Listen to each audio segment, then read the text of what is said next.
Good evening, everyone. Thank you so much for our board members for being here, being on time, our presenters, and our community residents. Welcome. Today is Thursday, April 27th, and we're getting ready to start our meeting at 7:14. First, we're going to start with our public gallery session.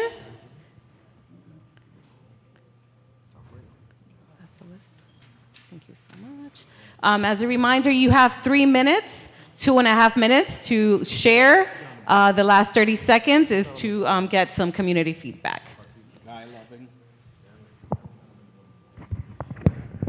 Okay, the first person is Mr. Guy Loving.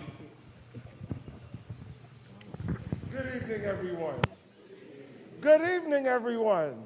Beautiful day today, right? Turn on the mic. It's on, I think. Is it on? Yeah. Okay. My name is Guy Loving, and I am representing the Family Enrichment Center of the Williamsbridge, Baychester area. You normally see Joseph Urbina, who is our director.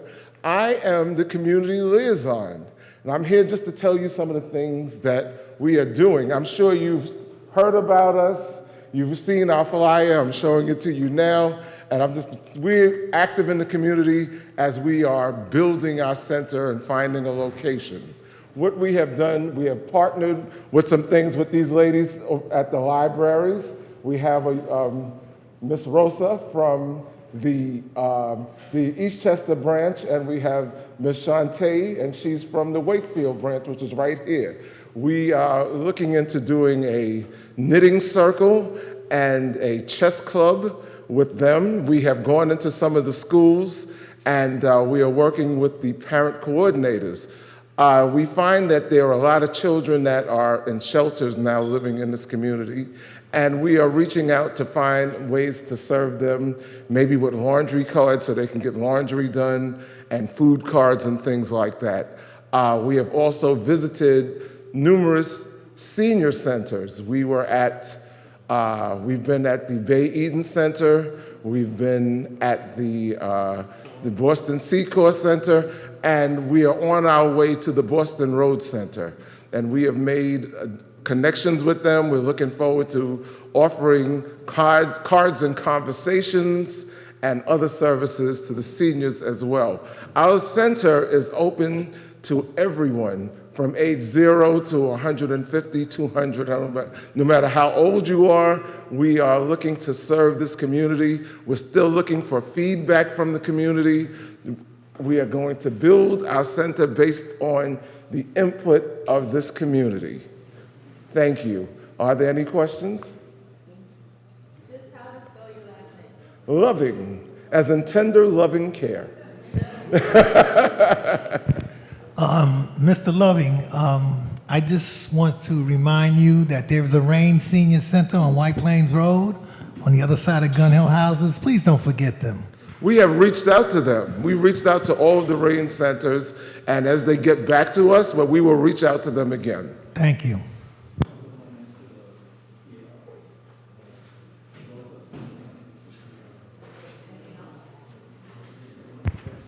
Thank you. Oh, this is our family advocate. This is Mr. Tyrone Spivey. Maybe he may want to say something about his role. You just have like 5 seconds left. We've got 5 seconds left. It's all right. He did well. Thank you guys for hearing us out. Thank you so much for joining us. It's Lunky, Sue Lunky. SEW.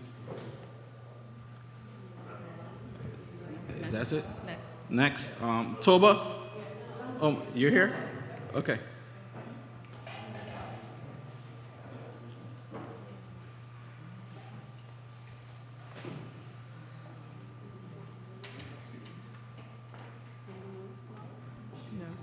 Good evening, everyone. SEW, Susan E. Wagner. We're celebrating the 60th anniversary of Susan E. Wagner this year, and we have been quiet, but we've been servicing quietly in the Bronx area. And if I may just read a little bit of a history of the school, so you have an idea. We're looking to co-name 229th by White Plains Road on the corner there by Susan E. Wagner. And so Susan E. Wagner, here she is. She was a visionary and a dedicated community leader. She co-founded the Susan Wagner Daycare Program that has grown over the last 60 years into a network of 5 preschools in the Bronx, now serving over 500 students, many of whom are diagnosed with special needs. Her passion for education and early childhood development created opportunities for countless families. Beyond her contribution to education, she was deeply engaged in civic life, serving for many years on Community Board 12 and as the president of the local chapter of the NAACP, where she championed social justice and equality. She was instrumental in the formation of the Thruway Homeowners Association and was the co-founder of the National Council of Negro Women. She also helped to organize the Williamsbridge and Co-op City branch of the National Council of Negro Women, working to empower women and uplift families within the community. Although she's no longer with us, her spirit lives on through the lives she's touched and the institution she helped to build. Renaming the street in her honor would be a fitting tribute to someone so deeply admired and loved, and whose contributions continue to impact our city to this day. We thank you for your consideration, and we'll be celebrating this year. We brought some save the date cards so that you can put it on your calendars, and a brief history of the school. Just give me 1 second. The Susan E. Wagner organization began 60 years ago as a single preschool, nurturing early excuse me. development. You said you want to rename the intersection right here? 229th and White Plains Road, code name. Code-name? Yeah. So the problem is, this is already Carmen Rosaway at this intersection.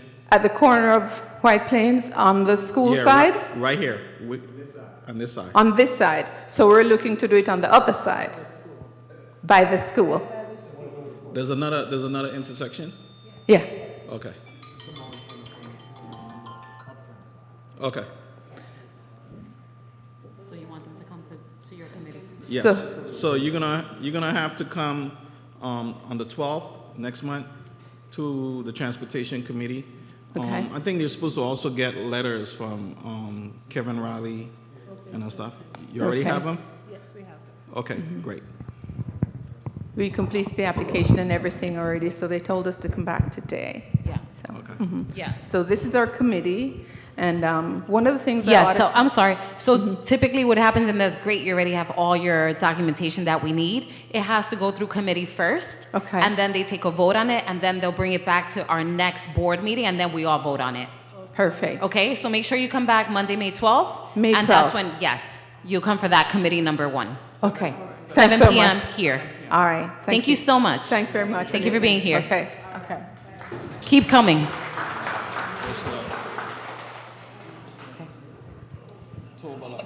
Okay, Toba?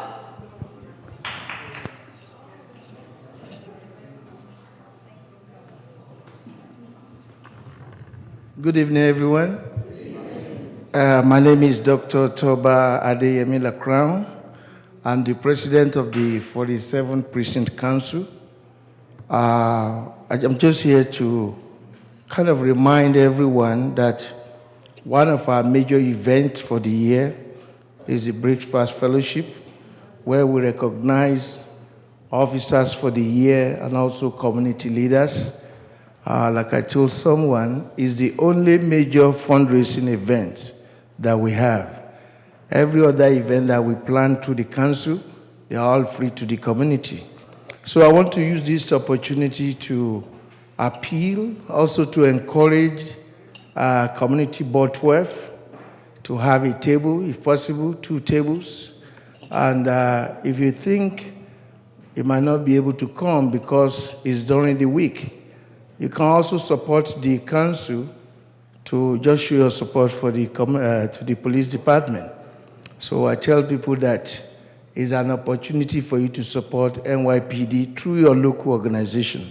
So that is why I've come. The ticket is $50. I have some of them here. And if you cannot make it, definitely just show your support. You could make an individual donation. It's going to be April 30th, Wednesday by 8 a.m. And they will be honoring our police officers for the year and also community leaders. Any question? Yes, it's at the Eastwood Manor. Yes? No question?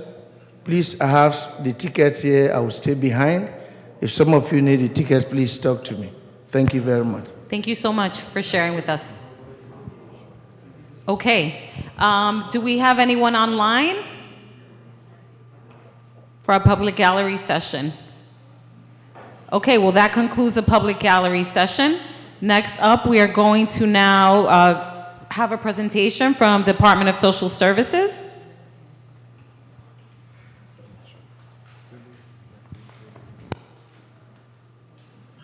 That's tomorrow. Good evening, everyone. Good evening. I'm Jamar Hooks, Deputy Commissioner for Intergovernmental and Legislative Affairs at the Department of Social Services, which includes the Department of Homeless Services and the Human Resources Administration. Oh, wait, you know what? I'm going to pull up the presentation, too, while you're speaking. I know there's a presentation, right?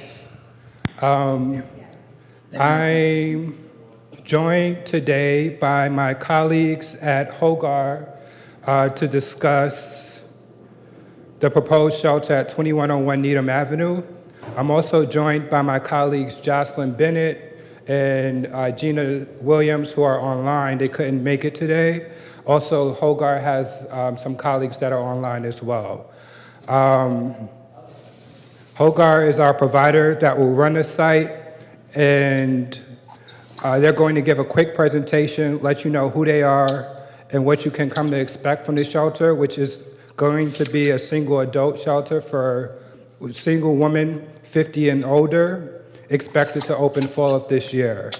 I'll hand it over to Hogar for presentations, and then we'll answer any questions that you may have. Good evening, everyone. And thank God that we have a good day today. My name is Roberto Crespo. I am the director of, oh, sorry.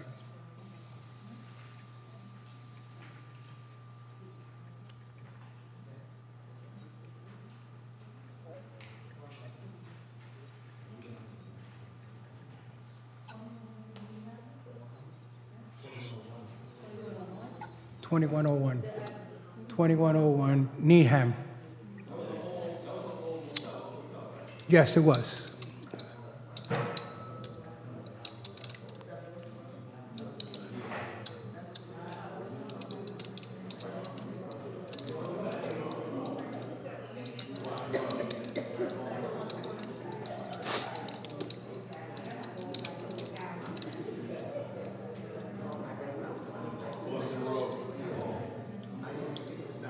It's on the corner of Boston Road and Needham.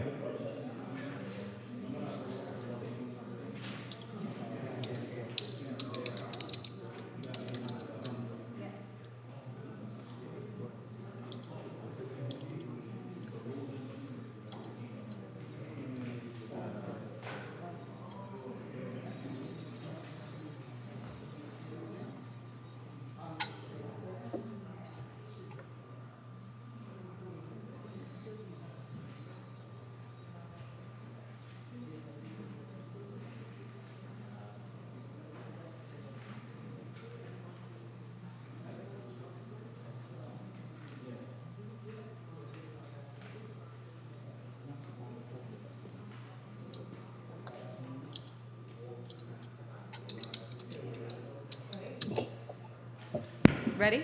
Yes. Okay. Again, thank you. My name is Roberto Crespo. I am the Director of Community Partnership. I'm here with our Chief of Staff of Ogal Erica Rodriguez. I believe online you have our CEO, Mr. Ed Petty, and our Vice President of Programs, Gigi Quinones. What we're here for is to work with DHS on this particular project at Needham Avenue, 2101 Needham Avenue. Hogar has been here since 1969. It's been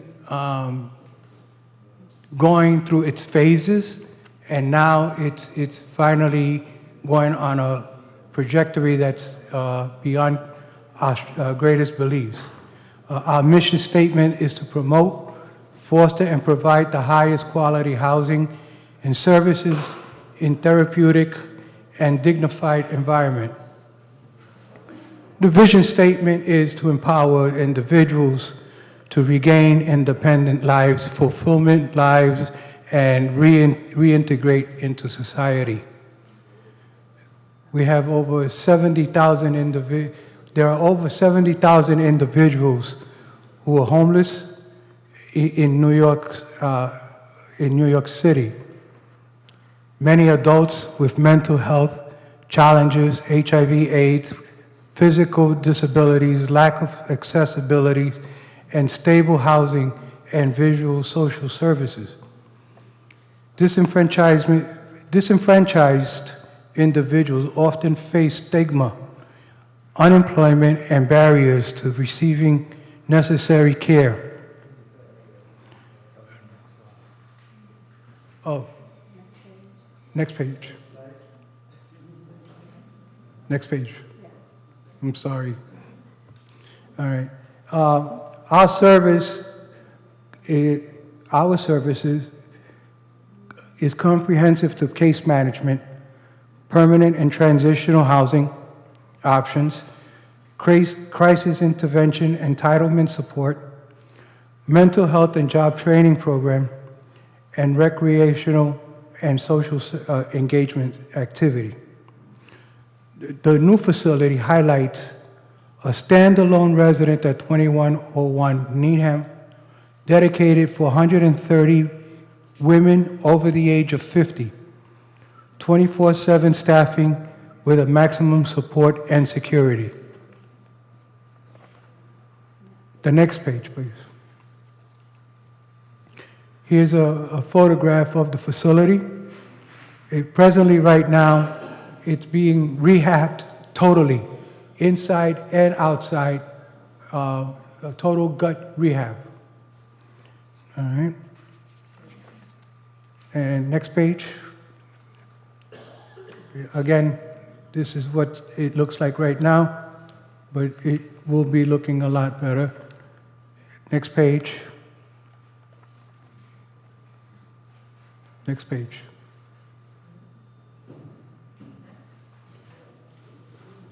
Thank you. Security and surveillance, which is the first picture there. I happen to come from a background of law enforcement, and so I believe strongly in the law enforcement part, and we need to, you got to make with what you have. So what we're doing is we're putting cameras. If you see in the previous page, you'll see that there's going to be cameras in every corner of the exterior, on the lower part as well as in the upper part, and cameras inside the facility but not inside the rooms. It's against the law to have cameras in there. Healthcare and community linkages. We are in partnership with local clinics, hospitals, and pharmacies to create strong healthcare linkage to our clients. These relationships will ensure access to primary care, mental health support, and necessary medication. if I'm not mistaken, there is a large pharmacy on the other side of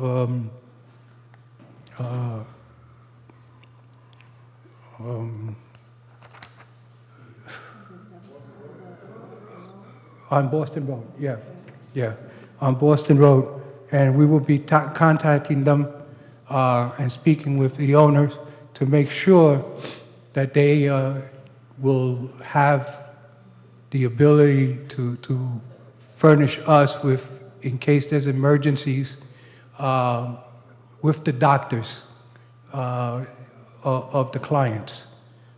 Employment and workforce development, we happen to believe in returning people back to work and restoring them in their proper way of life. And this is in collaboration with workforce development, and we will refer our clients to training, program, and employment opportunities, helping them to work towards a long-term stability and independence. On-site management accessibility, the shelter, will have both sites, site director and director of operations inside the facility. They will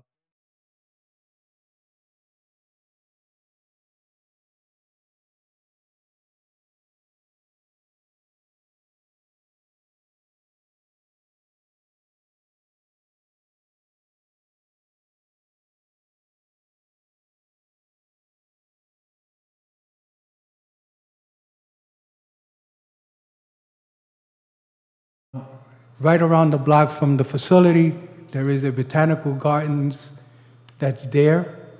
And we want to work with the organization that's working there and provide them with supplies, provide them with whatever they need, seeds, rakes, and maybe extending theirs out. But besides that, there is also right directly across the street an empty lot of Needham Avenue, adjacent to the homes. We want to do a beautification project there, and all we need is to find out who the owners are of that property, and possibly work with them. If it belongs to the city, then naturally we will do whatever we need to with the city to gain the ability to get into there. Next page, please. Hogar Incorporated is a new facility focuses on unmet needs in the Bronx, addressing lack of bilingual services and housing for monolingual Spanish clients, and tailored approach is coordinating care with local health providers and bilingual specialists. Next page, please. Hogar Incorporated has been providing bilingual and bicultural services to older adults for the past 27 years. In addition, our housing program, we operate our Hogar Senior Golden Age Clubhouse. As a matter of fact, on May 7th, we're having one in one of our centers at 835 Tiffany Street. We're having a celebration, which is open from Monday through Friday, 8:30 to 4:30. During these hours, seniors receiving nutrition, lunch, participate in recreational and social activities, and benefit from circle intervention, entitled assistance and housing services, and we also offer transportation to appointments when needed. Additionally, many of our seniors have found part-time employment and training opportunities throughout our day program. Next page, please.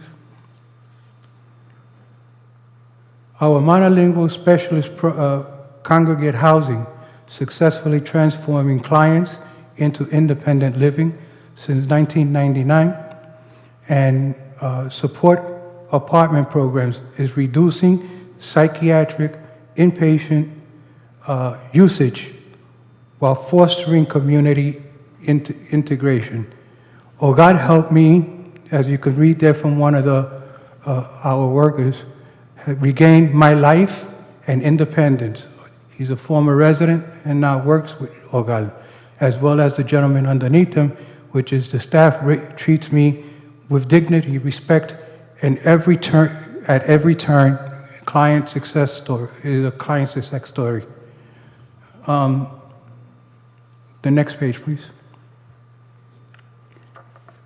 Economic growth is job opportunity provided to quality community board 12 for quality.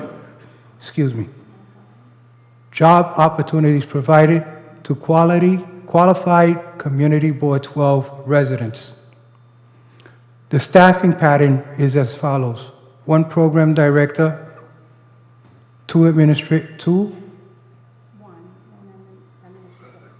one administrative assistant, one social service supervisor, one director of operation, 5 case managers, 3 housing specialists, 9 shift supervisors, 11 resident aides, maintenance, 1 driver, and 1 peer specialist.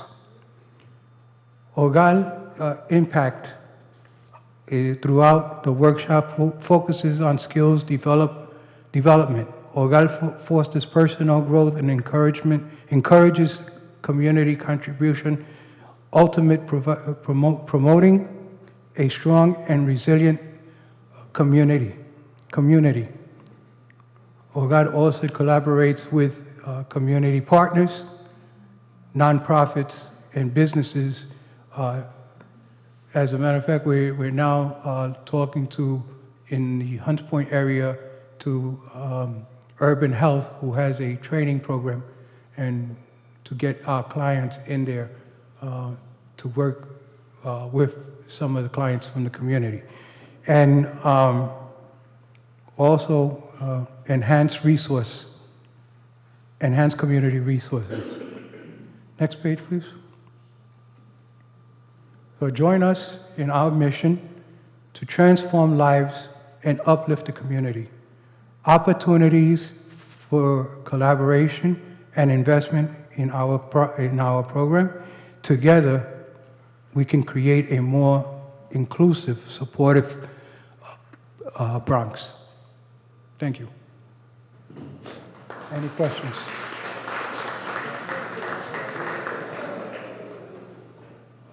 Okay, we're going to start with Clinton and then we'll move around. I have a question. Yes. Thank you for your presentation.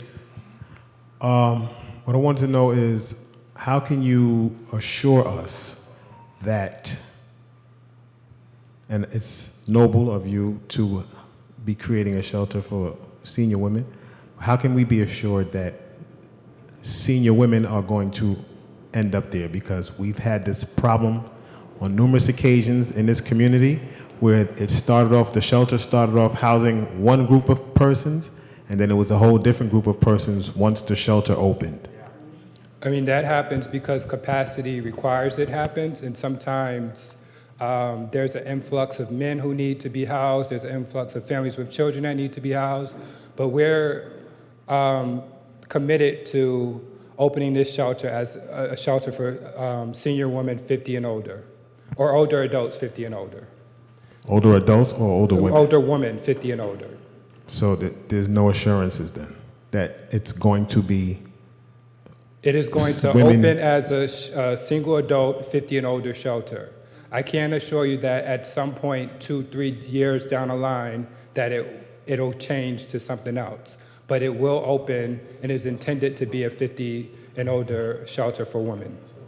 Okay, I mean, that's a problem to the community, but I mean, I don't know if that's a you problem or a bigger DSS, DHS problem, but that always seems to be the situation when it comes to Community Board 12 and this district, that everything changes once the shelter opens. I mean, it happened with the Imperial Imperial Milk place on what's that? 233rd Street down the bottom. That was supposed to be a female shelter.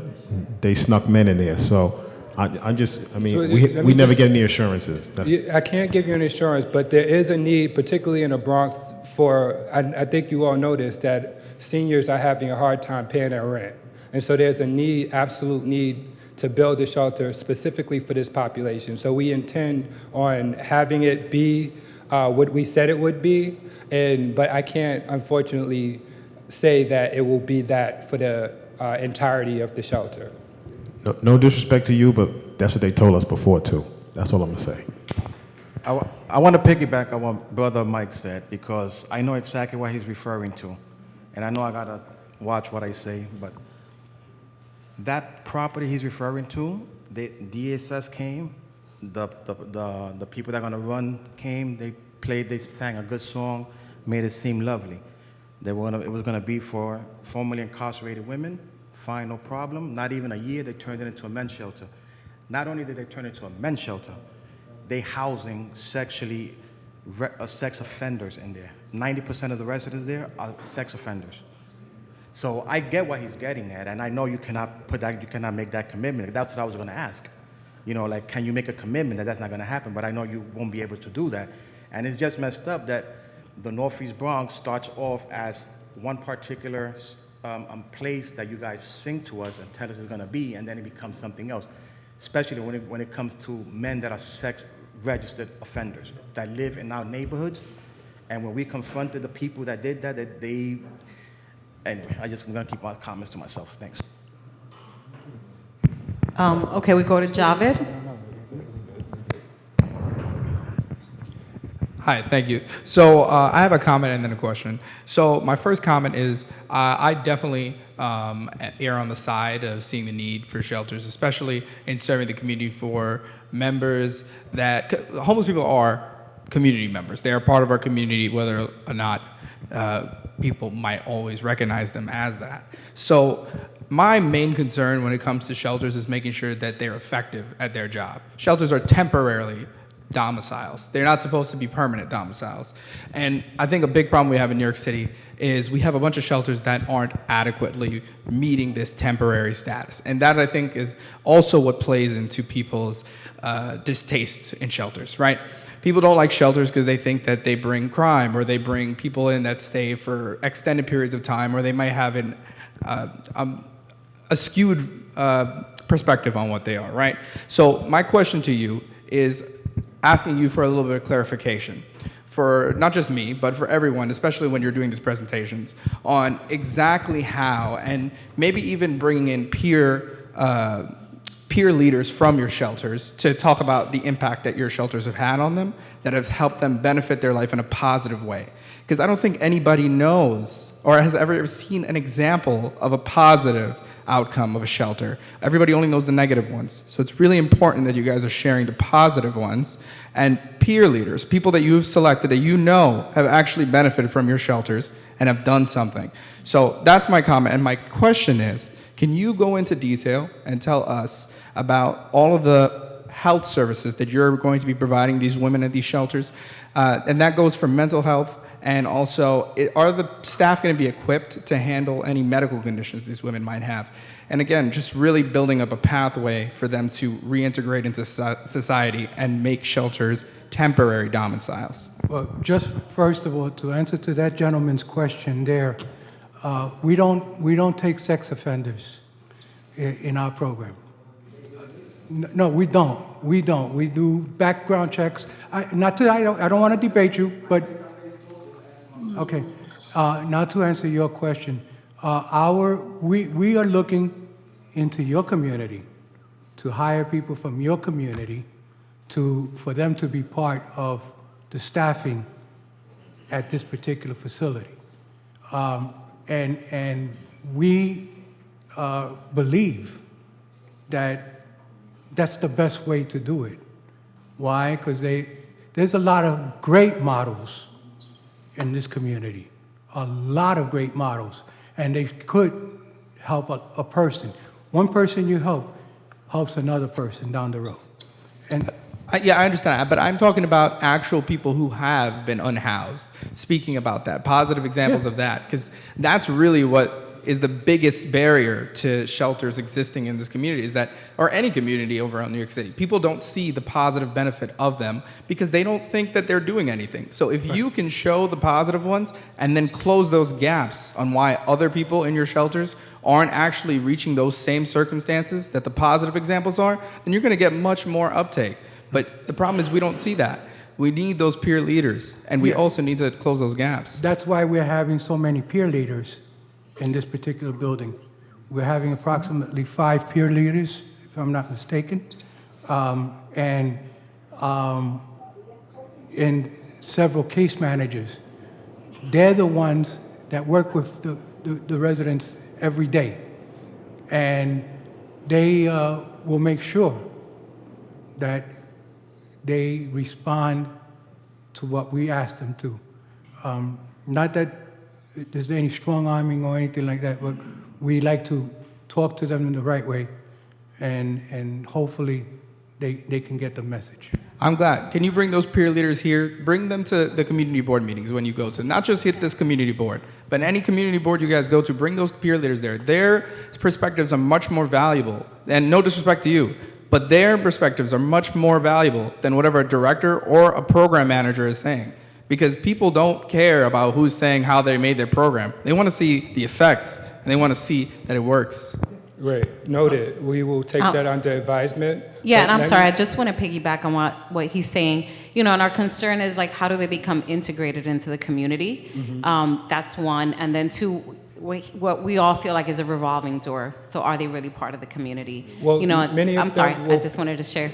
And then there's a safety concern. Is there going to be a lack of resources? Are people going to be competing for the minimal amount of resources that we may have in the community? So again, those are all things at this point, like, we can't change. We hope that it stays as a women's shelter, because that may be a preference, right? It feels a little bit, for us, maybe safer.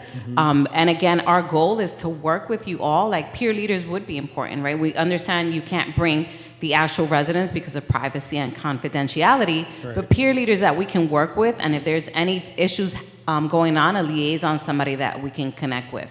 Got it. And we just have some more questions. Can Go I ahead. respond to you, and can I respond to this gentleman? Sure. In terms of integration, many of the women that are going to be in this shelter are from this community. They've fallen on hard times, and you all know this, and they need a place to stay. So many will already have ties to the community. And then Hogar could speak to how the other ones will be integrated. But we also plan to have a community advisory board where we'll have select members of the community on the board and can offer assistance and advice and ways to better the shelter. But in terms of your question, people are in shelter for 9 to 12 months. They come in, they get stabilized, and then they get connected to resources, vouchers, and then they leave. I mean, I think everyone knows this, but New York City is faced with a 1.4% vacancy rate, 0.39% vacancy rate for deeply affordable housing. So people are falling on hard times, and they absolutely need shelter. So this shelter is going to provide them with the resources that they need to stabilize and to get back on their feet. But noted the suggestion that it would be best to have folks who have lived experience come into these meetings and tell you what success looks like. And we appreciate you coming, because many times, they don't come and speak to us. So we are appreciative of you joining us. I'm going to go to Robert Hall. Yeah, this is a two-pronged attack, and I'm listening to what my colleagues are saying, and I don't want to be redundant. However, we have shelters that consist of working-class people along with homeless people. So there are all types of shelters. So we've had our endeavor with regards to that, which is why you're hearing what you're hearing as far as Community Board 12. But what I'd like to suggest, because you mentioned something about an empty lot and you wanted to do some building there with some flowers, and maybe you can do that. But you're gonna have to include the neighborhood. The neighborhood, that's the key word, neighborhood. Get a neighborhood advisory board, which you did just mention, and get with them and collectively maybe you can grow and prosper in a unified manner. I think it's the best way to do this.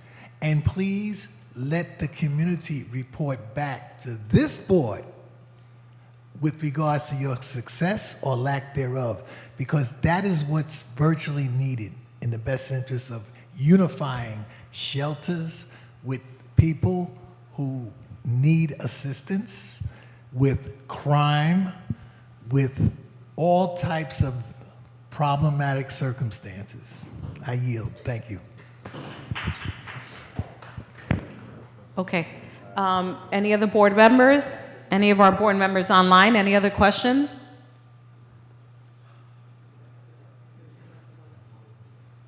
Any board members with questions? Etonia?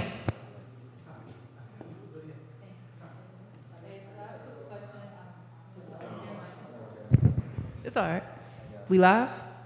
All right, cool. All right. Hey, I'm E, also part of Community Board. It's nice to see all of you again and meet some of you for the first time. All right, I just wanted to ask, how many residents do you currently have?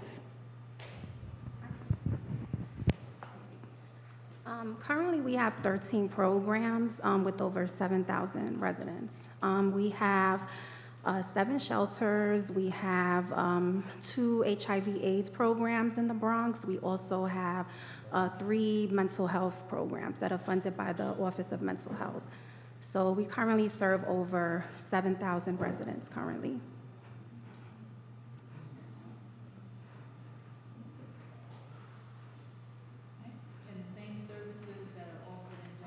Yes, the same services.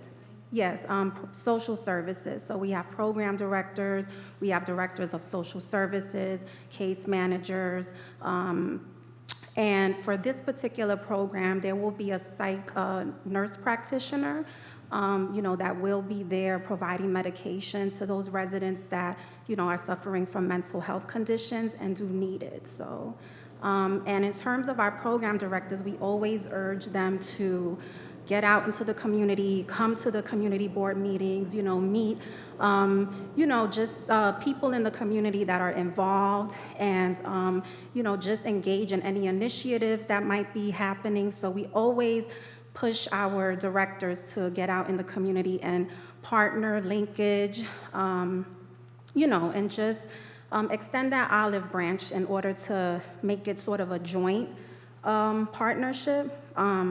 And that way, everybody would feel comfortable.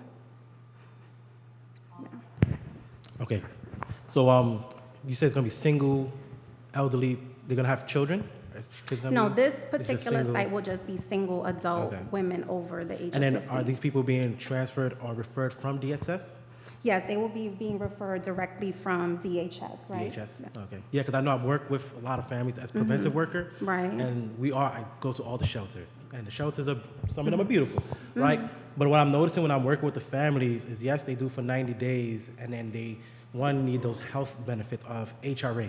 So again, making sure that they have their food stamp and all that things in place, yes, right? So that's one of the first things that, the case managers and the directors do when they're placed into the facility. They do intake. They find out what their needs are. Do they need, what entitlements do they need?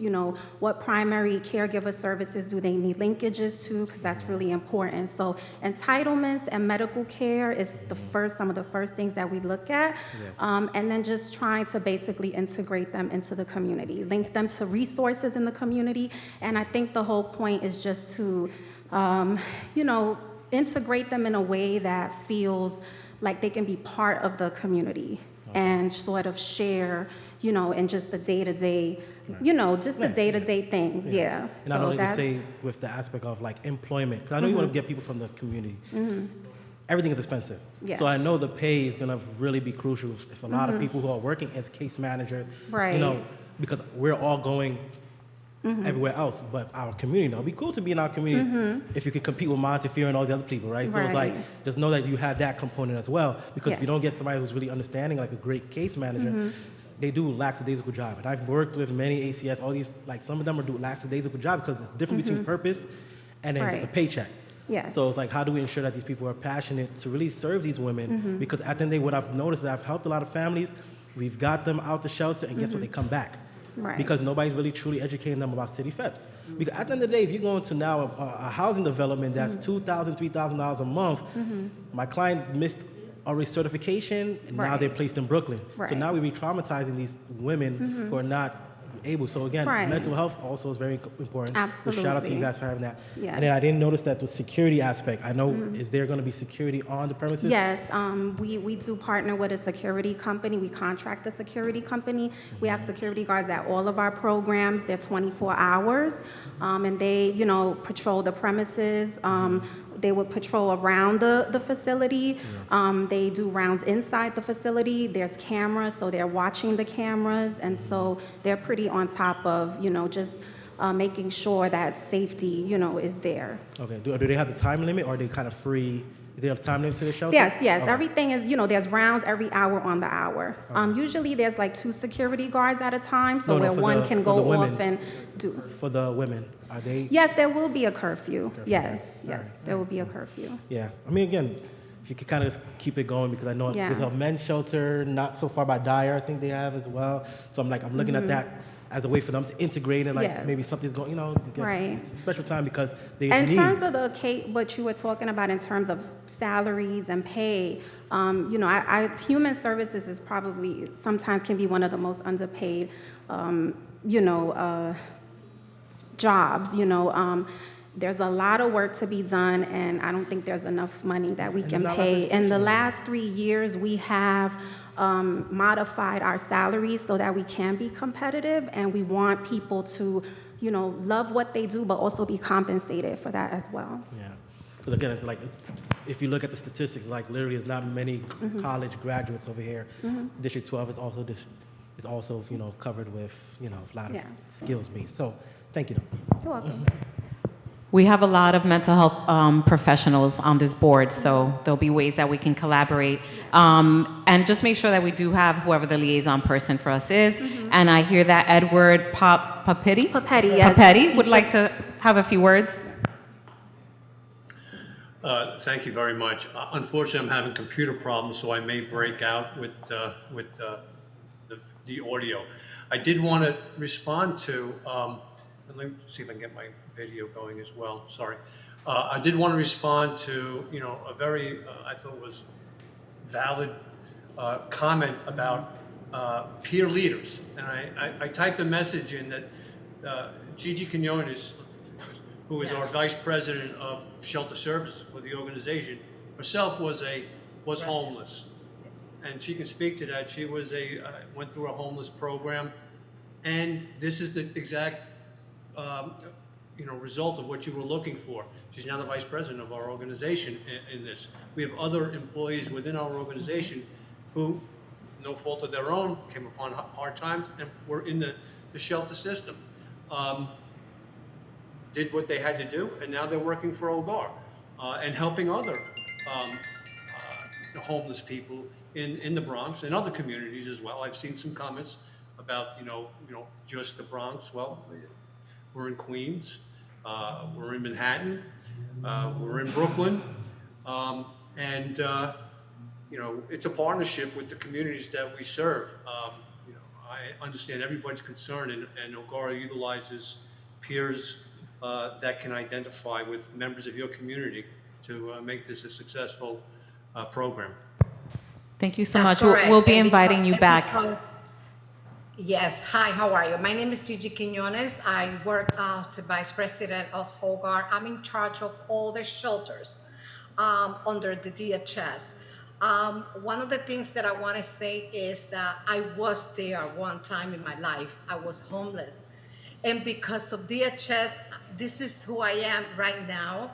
When they gave me a shelter, I worked through. I had an excellent team that worked with me, make me recognize and accept the fact that I can achieve whatever I need in life. Because of course, some of the people, they comes with a lot of baggage, a lot of issues. Some women, not every woman that goes to a shelter is because either they have been in drugs or something. Some of them, they need to leave their house. Some of them, they come with a lot of baggage in their life, and sometimes it's very difficult for us as women to come to reality. That was practically my case. And look, this is why I have so much passion when I work with the shelters. And when I'm in charge of the shelters, I work with the passion because I know that the goal is to help these women, help these families to go from A to B to C, which the last is housing. And it's very joyful when you see these families or these women moving into their own apartment. So I hope that we could have a partnership and we could all work together. And one of the things, Gracias, Señora Quiñones. Thank you so much. We will invite you to come back to committee because then we have more time to have a more in-depth conversation with you. But thank you for sharing your story. I think at this point we don't have any other questions. We will invite you to come back. We're looking forward to working together. We hope it does remain a women's shelter for women 50 and over. Thank you. Thank you for your time. Thank you so much. Thank you, dear.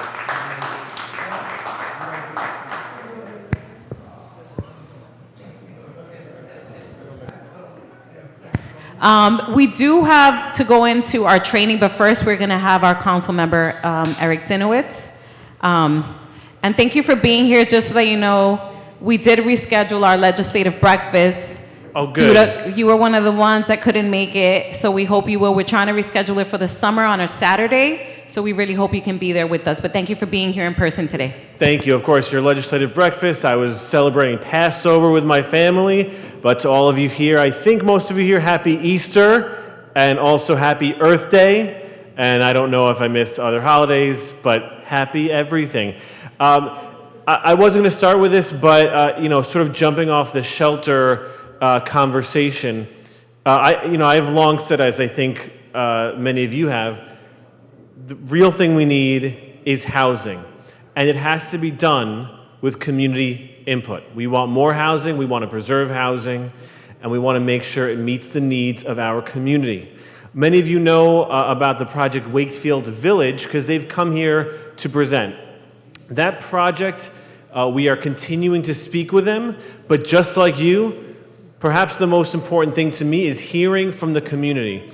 And so we are going to be having community input sessions for this specific project. It is very likely going to be May 19th, so put that little hold in your calendar. We're going to be sending out to the community board and on my e-newsletter when we solidify the date. We don't have a location, and it's going to be the developer presenting the plans, and we're working on doing things like setting up a website with survey questions. What do you want to see in this project? What's important to you? And then I go back and work with them to make sure as many of those things that are feasible are included in the proposal. I think we're talking about something like 1,100 apartments. I know a lot of us here want to see parking. A lot of us here want to see green space, want to see family-sized units, want to see home ownership opportunities. We're talking about in this project some commercial space, playgrounds, things like that. But we want to hear from you. And so that's why we are setting this up with the developer and with the City Council land use team. So stay tuned to make your voices heard for this development. I was just a couple updates. I was in Wakefield at the Matilda Avenue School a couple weeks ago. I was there to hear a presentation and also to share with them that we allocated $100,000 to that school to provide them with technology upgrades. But one of the incredible things the kids did, they were maybe a dozen or so, fewer fifth graders, and they also presented to me some of the needs of their school. And just like all of you with housing, they said, you know what we really need? We really need new water fountains in our school. And that's important to them. They want healthy drinking, they can move away, healthy drinking water that isn't dirty. They're not slipping on the water that's leaking. And I said, you know what, let me see what I can do. On the way back to my next event, I called School Construction Authority. They had someone there that day to assess the water fountain situation. And so I'm looking forward to, I'm going to keep you updated on this water fountain thing, but I think we're going to get some new water fountains at the Matilda Avenue School soon. But the important thing for all of you to know is that it's because of the advocacy of a bunch of fifth graders that they're going to get some other upgrades to their school. So that's very important to me for everyone to know that students can make their voices heard, and they do. We're having a shredding event in Woodlawn on May 17th. So all of you collectors of paper, my dad uses the word hoarding, I say collectors. Bring your old things that you may not want or your spouse doesn't want you to have anymore and take them, we'll shred them for you. We do our Wakefield Library office hours on the last Thursday of the month. That was today. But hopefully if you want to come by the Wakefield branch, it's the last Thursday of the month. We are there every month. And if you want to provide feedback for the budget, we are negotiating the budget right now. It's a tough one.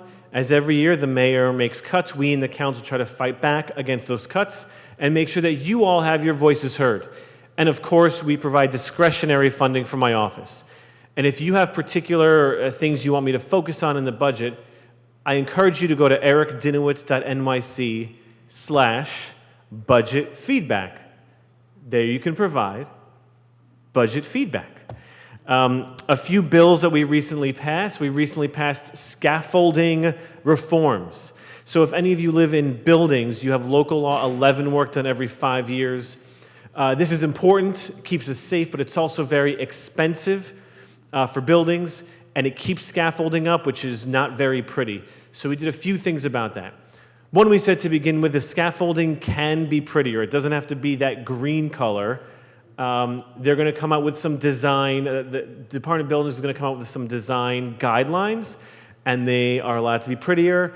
We're allowing for lighting, LED lighting in the scaffolding to better light it, make it look better. And I think in some circumstances to make the scaffolding a little higher. But the reason it's up in the first place, we did two main things. One is we said if you're one of those buildings, those bad actors that's just leaving your scaffolding up, instead of certifying every year that you need that scaffolding, you're going to certify 4 times a year every 90 days. And then going back to local law 11, instead of every 5 years, the Department of Buildings is going to make rules that says it's going to be at least every 6 years or at most every 12 years and give a little more breathing room between what's called facade inspections. And again, it's going to provide financial relief to a lot of buildings, and it's going to make our neighborhoods a lot prettier. And then today, as stated, I won't go through all the bills, but we did 2 bills reporting on community hiring and community benefits agreements, and one dealing with stormwater management and posting that online. And we also passed a number of bills related to transgender rights and information, health information for transgender individuals. And that is, I'm not going to read through all of the budget priorities we did. I know you have another a training, and so I will leave it there. As always, it's great to come here. I think, does Javid have a question? Yeah, I don't know if is that allowed, Chair? Okay. Is it, why didn't I bring my screwdriver to fix the, No, no, it's not that, but I do notice that every time you come.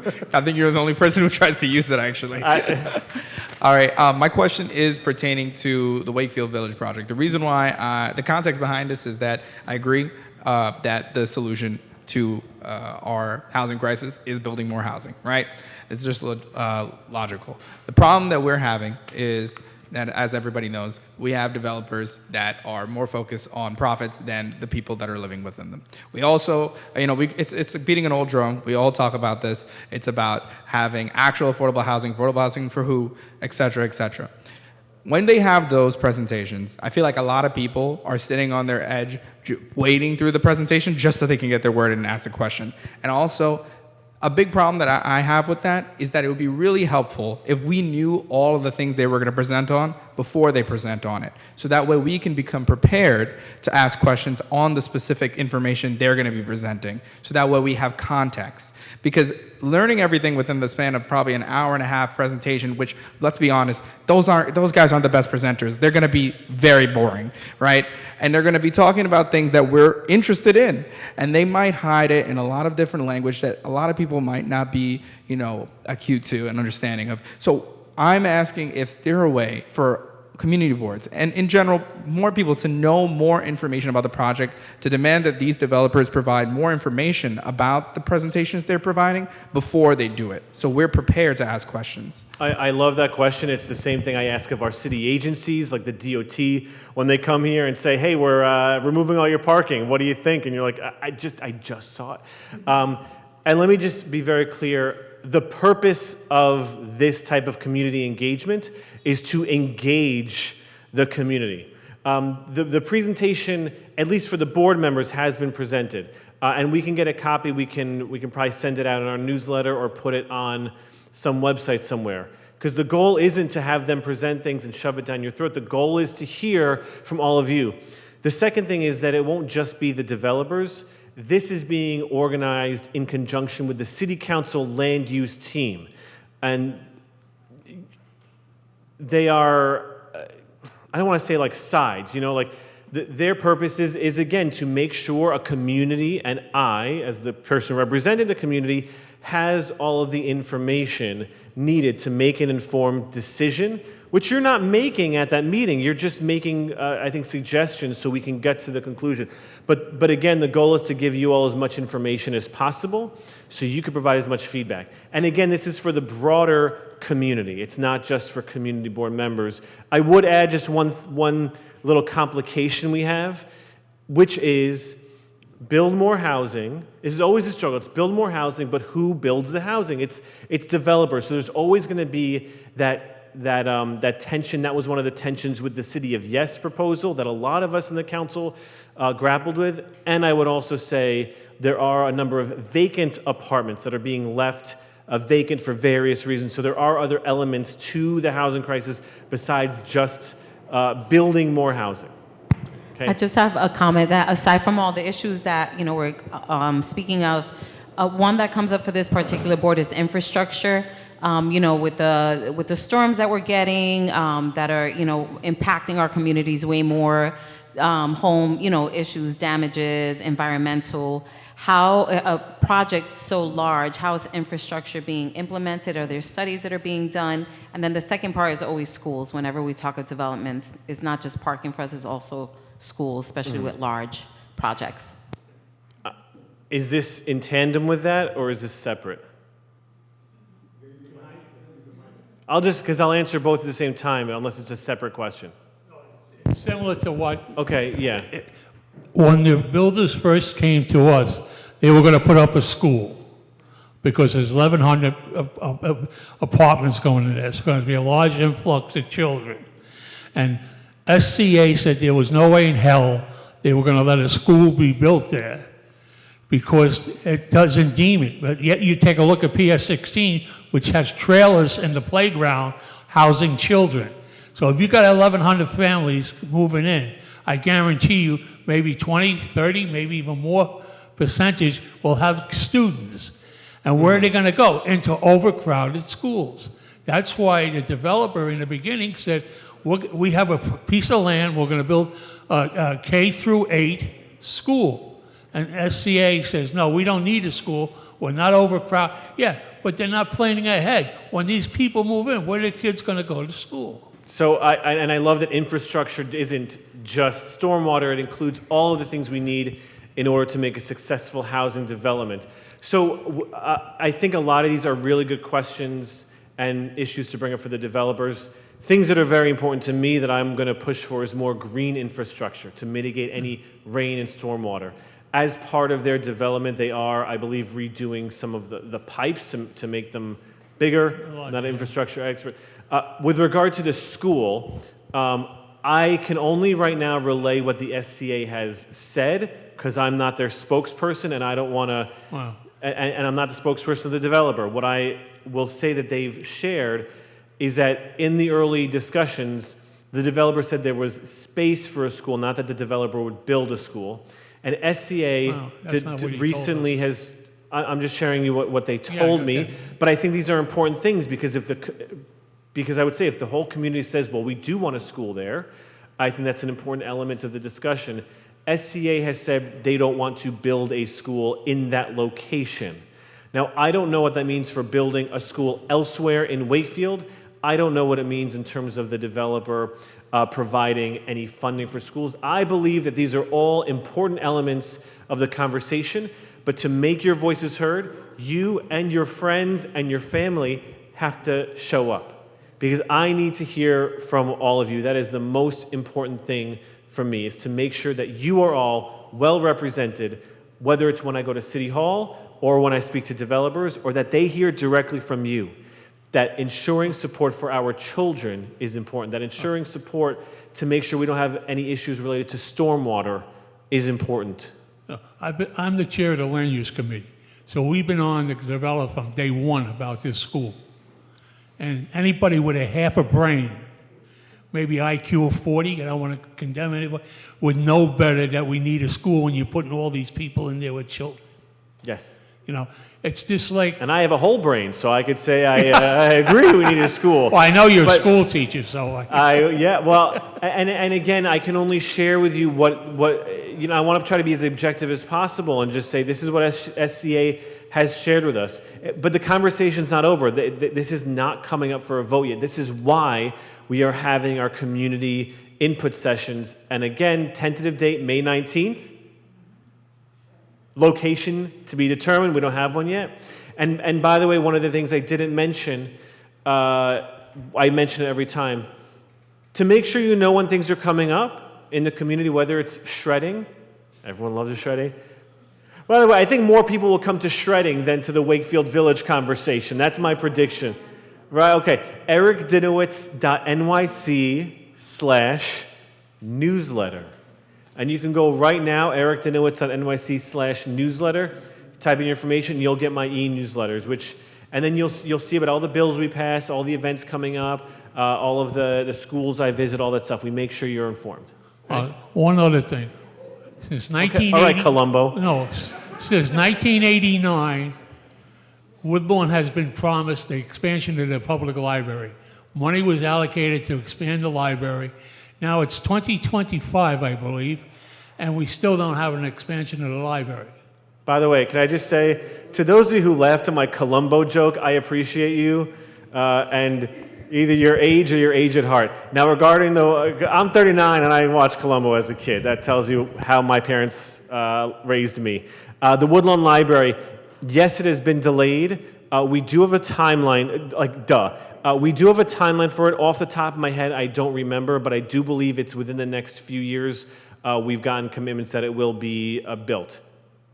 And if you'd like, we can find out the exact timeline and we can get it over to the board for them to share with you. All right? But I will say the libraries are really important to me. We are fighting to get increased funding for our libraries, to get more 7-day service in more branches throughout the city. As far as I go, my discretionary funding in last year's budget, we upgraded the technology at every single branch in my district. And I have 7, which is more than any other, I believe more than any other council member in the district. And many of you know the borough president, Gibson, and I collaborated to provide Americans with Disability Act, or ADA, upgrades to the Wakefield branch right around the corner. So you have someone who cares deeply about our libraries and has made the investments, and we will get that timeline to you. Better make it a good one. It could have been great if I knew you were coming, because I would have had a nice little thesis for you. But off the top of my head, one thing that I did want to ask, I know that you said about your bills that you pass and you want the feedback for it. Is that all bills, or is that pertaining to the ones that you would like, from the community, the surveys of that nature? Because I do notice that there are some bills that have been passed, but I don't recall having any type of feedback to give, or even know that that the community was a part to say their way of that bill. And then my last question, which I think is very important, I was able to skim through your newsletter that comes through my email, the 311. Yeah. So our community has an issue with different departments, and a lot of times 311 is our filter. And everybody goes to 311 and nobody gets answers. So I think that a lot of community residents are very upset because they feel like it's lip service. Every time they come anywhere, the answer is call 311, and then there's nothing there. And I know that you have some type of bill for 311. I know that there were talks to maybe get somebody from 311 to come in to try to figure out like, what are we doing with everything? Because they are the buffer, but they're also the scapegoat at this point.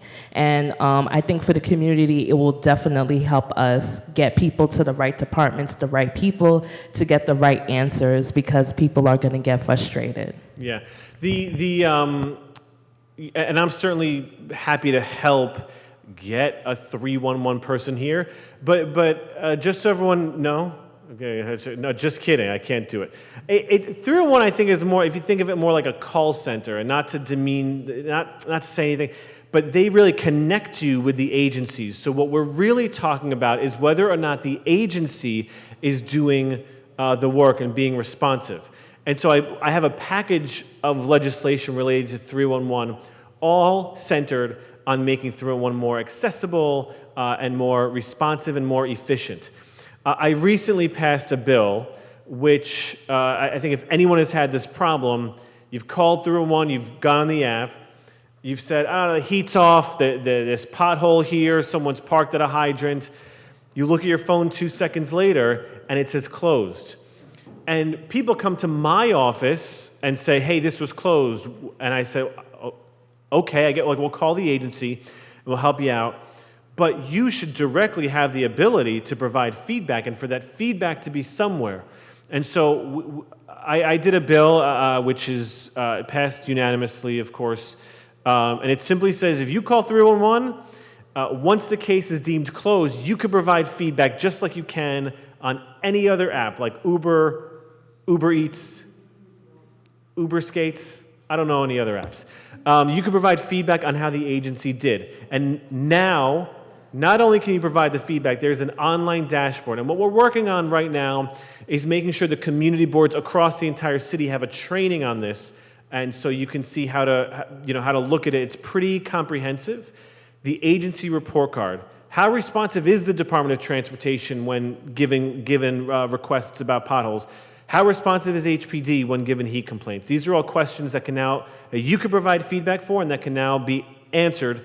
I have other bills in the package that will dealing with duplicate responses. Sometimes cases are closed automatically because they're duplicates. No one tells you why it's closed. No one tells you it's a duplicate. No one tells you anything. I have a bill about that. I have a bill about GPS tagging. Now, when it comes to my bills and that I'm drafting and authoring myself, certainly I have a lot more say in what those bills look like, and your feedback is critical. But even for bills that I'm not the prime sponsor on, I make my views known to the main sponsor, and I provide my feedback to them. And sometimes the legislation is changed based on the feedback of members just like me and just like Kevin Riley, my friend and colleague. So you should always be reaching out to my office and sharing your perspective on legislation or your questions. We will. Thank and you. at our breakfast, we will have ample time with all of our elected officials to continue these conversations. I just don't want to lose my board members because now we have Fantastic. to go into a COI training. Got it. Thank you all so much for the time. Appreciate it. Have an enjoyable ethics training. Thank you. Thank you for joining us. We appreciate it. Don't break the law. Great. Okay, so now we're going to go into our COI training. Is our presenter here? Yeah, yes, I am here. Hi, Alex, and apologies for the last meeting. Take it away. That's okay. About how No long is problem. this? Oh, I think I can barrel through this in 20 minutes. Can I share some slides? Yes. All right. Let's see.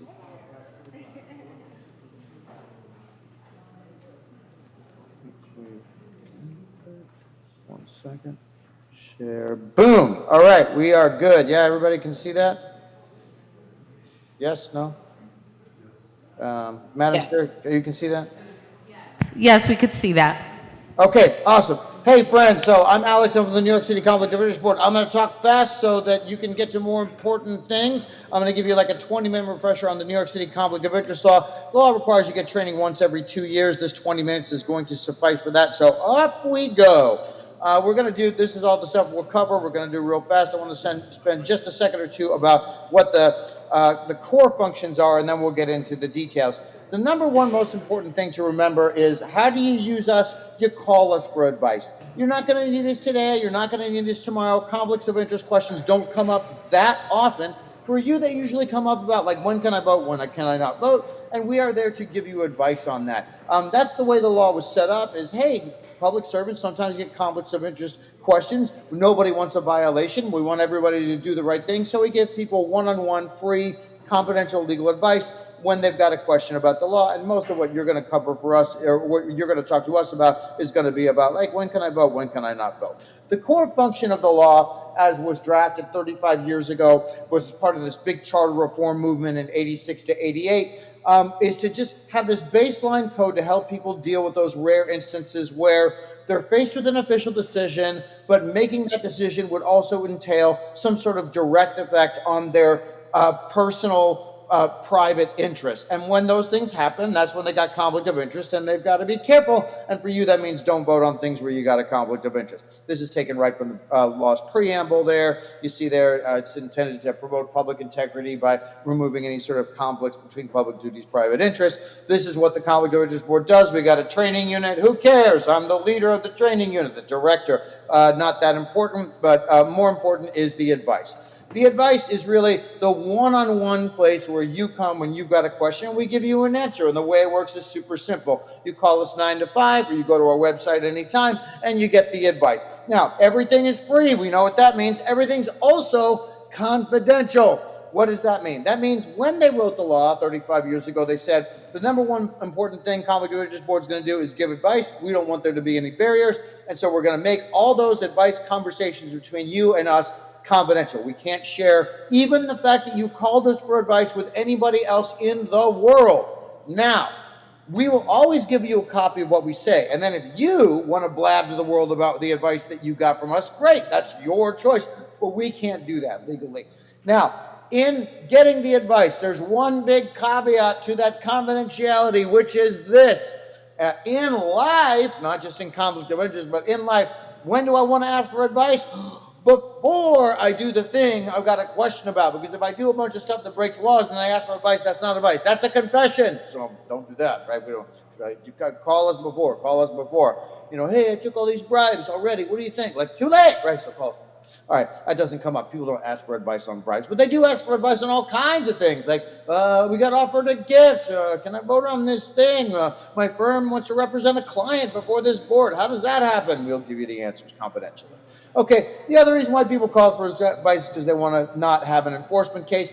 We have had some community board enforcement cases, not that many. I might mention a couple here or there, but just to say we don't want to have any enforcement cases, and we think we can prevent them by just getting you timely, confidential advice. Now, a fine could go up to as high as $25,000 for one violation. It could even be prosecuted by a DA, glad to say. No one's ever been criminally prosecuted at the community board for conflict of interest violation, so let's keep it that way and get that advice. Now, I want to start off before we do voting on political activities. I know there's a big election year because we don't do our elections in the same year they do the feds. It's like we're back to back, right? So all the local stuff is happening. And I know that there are community board members who are running, which is fine. The basic rule is just keep it out of the community board. You don't use a community board time, computer, agenda, letterhead, email to promote any election campaign, not one's own or for anybody else. In the same way that a community board does not endorse a candidate, right? Now, a community board, of course, is going to talk about policies, and it's going to talk about proposals, and all of that is fair game, but it doesn't get involved in partisan electioneering, saying, hey, vote for this candidate, or vote to re-elect this person. That's something a community board does not do, and it's also something that a community board member does not do with community board staff, or resources, or time, or letterhead, or any of that stuff. Okay, now, one other thing about political activity is that we also don't ask anyone that we've got juice over, very technical legal term there, as a public servant, to donate to a campaign. So you got some bar owner who's coming for a liquor license application, re-up, whatever, you don't ask them for a donation to a political campaign. The other thing on the right here you see is that superiors and the board staff, the community board staff, like the district manager and all those other people who report to the district manager, they are your subordinates, and you can't ask those people to do anything in terms of a campaign. You can't ask them how to vote. You can't ask them to go to a rally. You can't ask them for money. You can't ask them. That's been in the law for as long as there's been a conflict of interest law. Now, don't worry about that because there's no policymakers on this call today. You can endorse. Don't do it with city letterhead. Don't do it on city time. Now, let's get into the big thing, which is the discussions and the voting. You'll notice one is green and one is red. So here we go. Discussions. Basically, you can always participate in a discussion.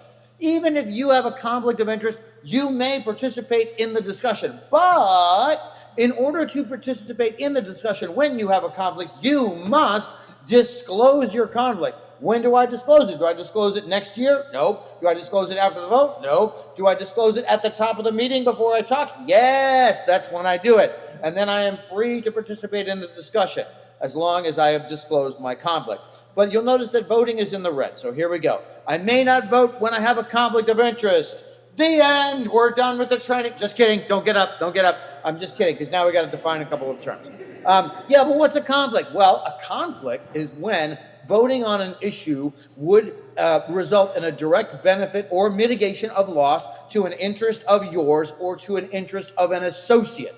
Now, what's an associate? That's a legal term of art. Oh, the end. No, it's not, because we got to determine what an associate is. An associate is a close relative, like a child, parent, sibling, a domestic partner, spouse, or anyone with whom I have a financial relationship. So my employer, my client, my not-for-profit, if I sit on the board of the not-for-profit, a roommate, a landlord, a tenant, a creditor, a debtor. These are all the people I am associated with. So I can't vote on something if the result of the vote is going to be a benefit to me or benefit to any of those kinds of people. And here we just kind of listed them out there. I'm going to keep moving to go fast. So we talked about what's an associate. Now, what's not an associate?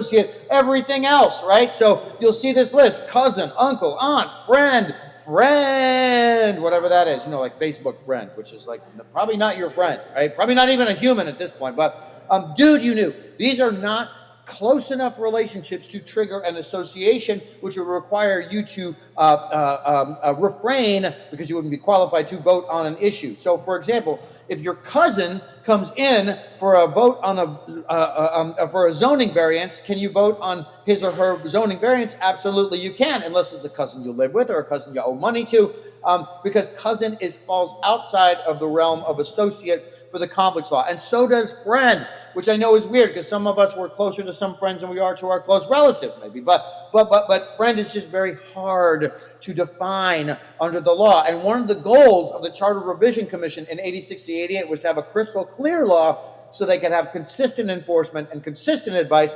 And friend is just too hard. Like, how do you define friend? Like, friend, how many of us have them? Right? But it's hard to say, right? Sometimes, you think you're a friend, they don't think you're a friend, whatever. So friend is not in there. So can you vote on your friend's liquor license application? You can, unless it's, you're his business partner or her business partner. Now, the whole key to understanding this is I can't vote where there's a direct economic gain to me or an associated party. So let's do an example here. I didn't always want to just be a conflict of interest training director for the city of New York. I had dreams, and I may have dreams again, and one of them is to own a tiki bar. Boom! Owning a tiki bar. I don't like people, though, so it's just a takeout tiki bar. We'll see if that works as a business model. Now, I'm also a community board member, let's say. And the question is, can I vote on my own liquor license application when it comes before the committee that's going to make the recommendation to the SLA? And the answer is no, you dummy. Of course you can't, because that's your own liquor license. I disclose, hey, that's my bar that I own, then I'm free to discuss. Please re-up my liquor license. We're a great bar. And then I do not vote on my own liquor license. But remember, it's direct. And so it's my bar, that's direct. Now, this poses an interesting question when we think about direct in terms of the way the law's been structured. Because what if somebody wants to open up a bar right next to mine, another tiki bar right next to my tiki bar? Same sign, too. I'm kind of mad about that. But look, can I vote on that person's liquor license application? I can, because I do not own that bar. There's no direct effect on me? Now you might say, well, maybe if he opens up a bar, you get less business or more, but we don't know. We have no idea, right? It's too attenuated to precipitate disclose, discuss, don't vote because I got a conflict. So you can vote on somebody else's liquor license application, not your own, as long as you don't own their bar. So disclose, discuss, don't vote. Now another example. Let's say I sit on the board of MoMA for design chops, obviously. There, I'm not being paid to sit on the board of a not-for-profit. Almost always that's true. But because I sit on the board, I do have legal obligations to that not-for-profit as a fiduciary, and therefore I'm going to disclose, discuss, don't vote. So when we meet, the community board meeting, say, hey, we want MoMA to be funded more for blah, blah, blah, then I just disclose, discuss, don't vote. Third issue, big one. Everybody who's got a government job, listen up. You work at DOE, you work with transportation, you work for the feds, you work for the state. If some request from the committee or from the community board is going directly to the government agency you work at, then again, you're going to disclose, hey, I work at that agency. You're then free to discuss, and then you do not vote on that issue. Why? Well, because if I work for, let's say, the Department of Ed, right? I'm a DOE teacher. And now I sit on the community board. DOE's paying me to work 40, 50 hours a week. They're my primary employer. And the votes of the community board are supposed to be untainted by outside interests. And if I vote on something related to my city agency, it kind of feels like DOE's got a man on the inside. So I just use disclose, discuss, don't vote. And DOE's a good example because, you know, I'm in the Bronx. Let's say I teach in Manhattan. I got nothing to do with Bronx schools. That does not matter, right? I don't vote on DOE things. Why? Because I work for DOE. Same thing if I worked at DOT, and now we want DOT to come in and put in a speed bump. I can sure talk about it after I disclose, but I don't vote on it because I work at DOT. And the other thing too is, let's say DOT wants to send somebody out to present to the community board about why you're not getting a speed bump, maybe because the street's a bus lane or whatever, right? I had that problem on my street. A lot of drag racing going on, but nothing to be done, I guess. In any case, my point is that when DOT needs to make that presentation, they don't have me do it, right? That might be convenient for them, but no. When I'm a community board member, I'm always the community board member. I don't confuse everybody going like, hey, just wait while I put a different hat on and come back and now I'll represent a city agency. No. Have somebody else do that. All right, so now we've exhausted that teaching point. So it's like any government job you can think of. You work at the post office, don't vote on a post office thing. You work at CUNY Graduate Center, don't vote on a CUNY thing. You get the idea. Okay. Now, disclose, discuss, don't vote. You see the theme, right? It's always the same behavior, even though the conflicts could be different. Now, let's talk about chairing. Chairs can have a conflict like anybody else. No big deal. They're going to disclose, discuss, don't vote. But one thing about being a chair is that when you are the chair and you've got let's say agenda item 3 for this night is where I know I'm going to disclose, discuss, don't vote as the chair. Guess what? I'm not the chair, not just for that issue, but for the entire meeting. Why? Because as the chair, as you know, you have a little power to set the agenda, and so we want that to be untainted, and so I will not be the chair for that entire meeting. Same thing for committee chairs, right? You can be on any committee, and if you're a committee chair and you got to use the 3 Ds, you can't be chair of that entire committee meeting. Now, one else thing to think about is, let's go back to that DOE example. I can be on the youth services or the education committee, whatever you call it. That's fine. I probably can't be the chair. Why? Simple. Because every time that committee talks about a DOE thing, which is going to be all the time, I can't be chair anyway because I got to use the 3 Ds. And remember, I got to step down for the entire meeting. So it wouldn't make any sense for me to be the chair of that meeting. And that's also true for private sector. Like, let's say there's a land use committee and I am an architect. Could I be on the land use committee? Absolutely. That might be a good fit because I know a lot of stuff about land use. But if I've got a lot of clients that are coming before that land use committee all the time and I got to use the 3 Ds, disclose, discuss, don't vote, more than 3 times in a 12-month period, I can't be the chair of that committee. So call us for advice if you have something where you're like, I don't know, I'm not sure what that means or whatever, and we'll walk you through it. But I think it's pretty self-explanatory. Now, vote tabulation. We're getting close to the end of this, folks. Just bear with me on a couple more things. So here we go. Vote tabulation. Now, conflicts do not affect quorum. So let's remember, quorum is 50% plus 1. We got quorum tonight. Good job, everybody. So let's say in a typical board meeting, there's 50 members and 26 people show up. We got a quorum tonight. Hallelujah. We're doing some business. Okay.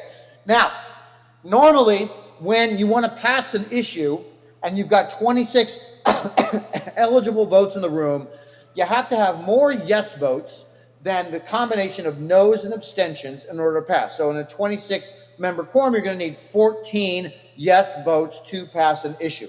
But let's suppose now that 3 people have conflicts of interest, right? So 3 community board members have conflicts of interest. That means that the number of eligible votes in the room has gone down for that issue. So these people are going to disclose, discuss, don't vote. But then those 3 people also, they cannot vote no, they cannot vote yes, they cannot abstain. So there's only 23 available votes in this room, which means the number of yes votes that you need to pass that issue has changed. It's now 12, right? Because it's 50% plus 1, 23, so 12. Majority of the votes in the room are yes, and it would pass.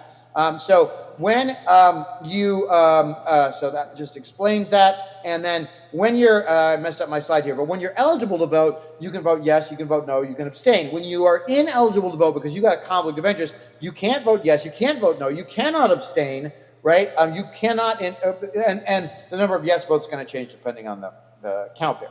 So I would suggest, you're probably doing this already, but I would suggest if you've got someone who has a conflict of interest, don't list them as abstaining, right? That's confusing because abstaining is only something that someone can do when they are eligible to vote, because abstaining is essentially a no vote, right? You count it with the no's against the yeses to see if the thing passes. So call it something else, ineligible vote due to conflict of interest. Okay, other topics. Do you know who I am? Probably not. I work at a small agency. Why would you know who I am? I'm nobody. But all I'm saying with this is, that phrase, do you know who I am, is always best left in the head, right? Don't say it out loud. Like, do you know who I am?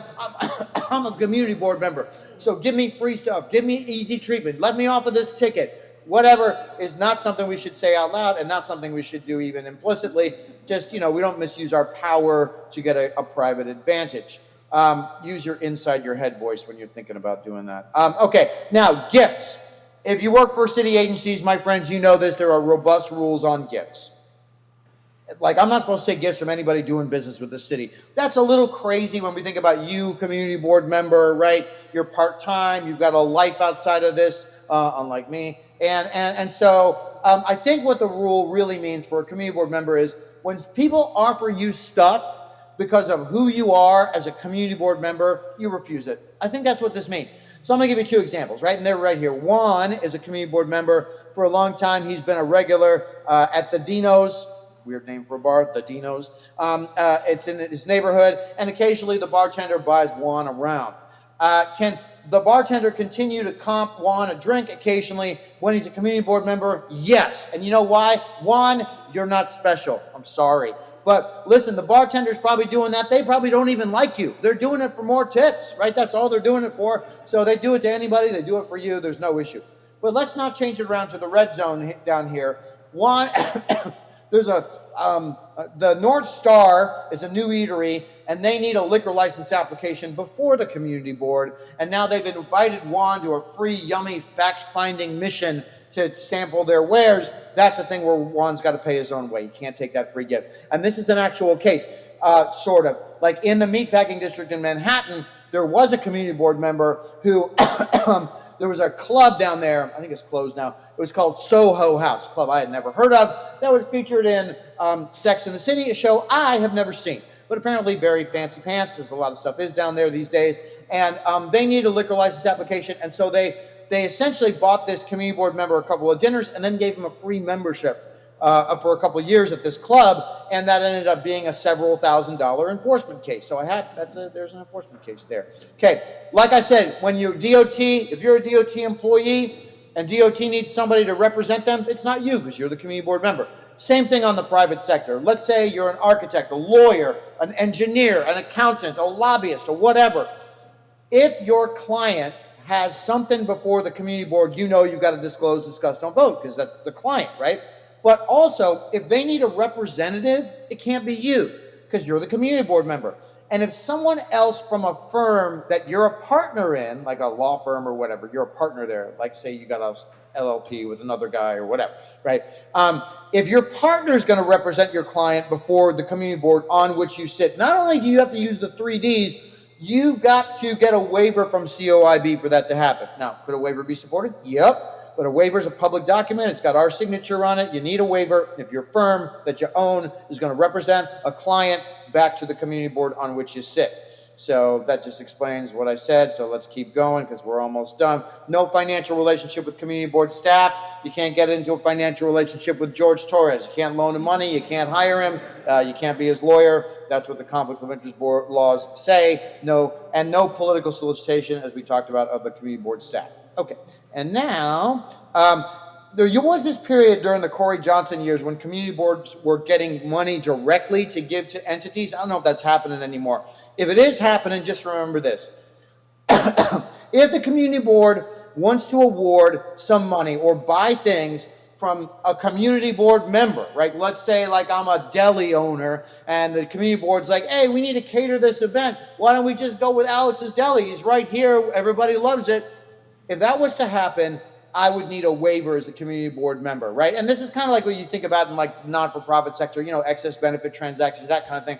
It's that kind of vibe. But I'm going to tell you right now, I don't think a waiver is going to be supported. You can ask, it's free to ask, and there's no penalty, but it's kind of crazy. I mean, how many delis are there in New York, in the Bronx? And you got to go with this guy's deli? I mean, look, I am from a small town called Manhattan, and I mean small, Manhattan, Kansas, right?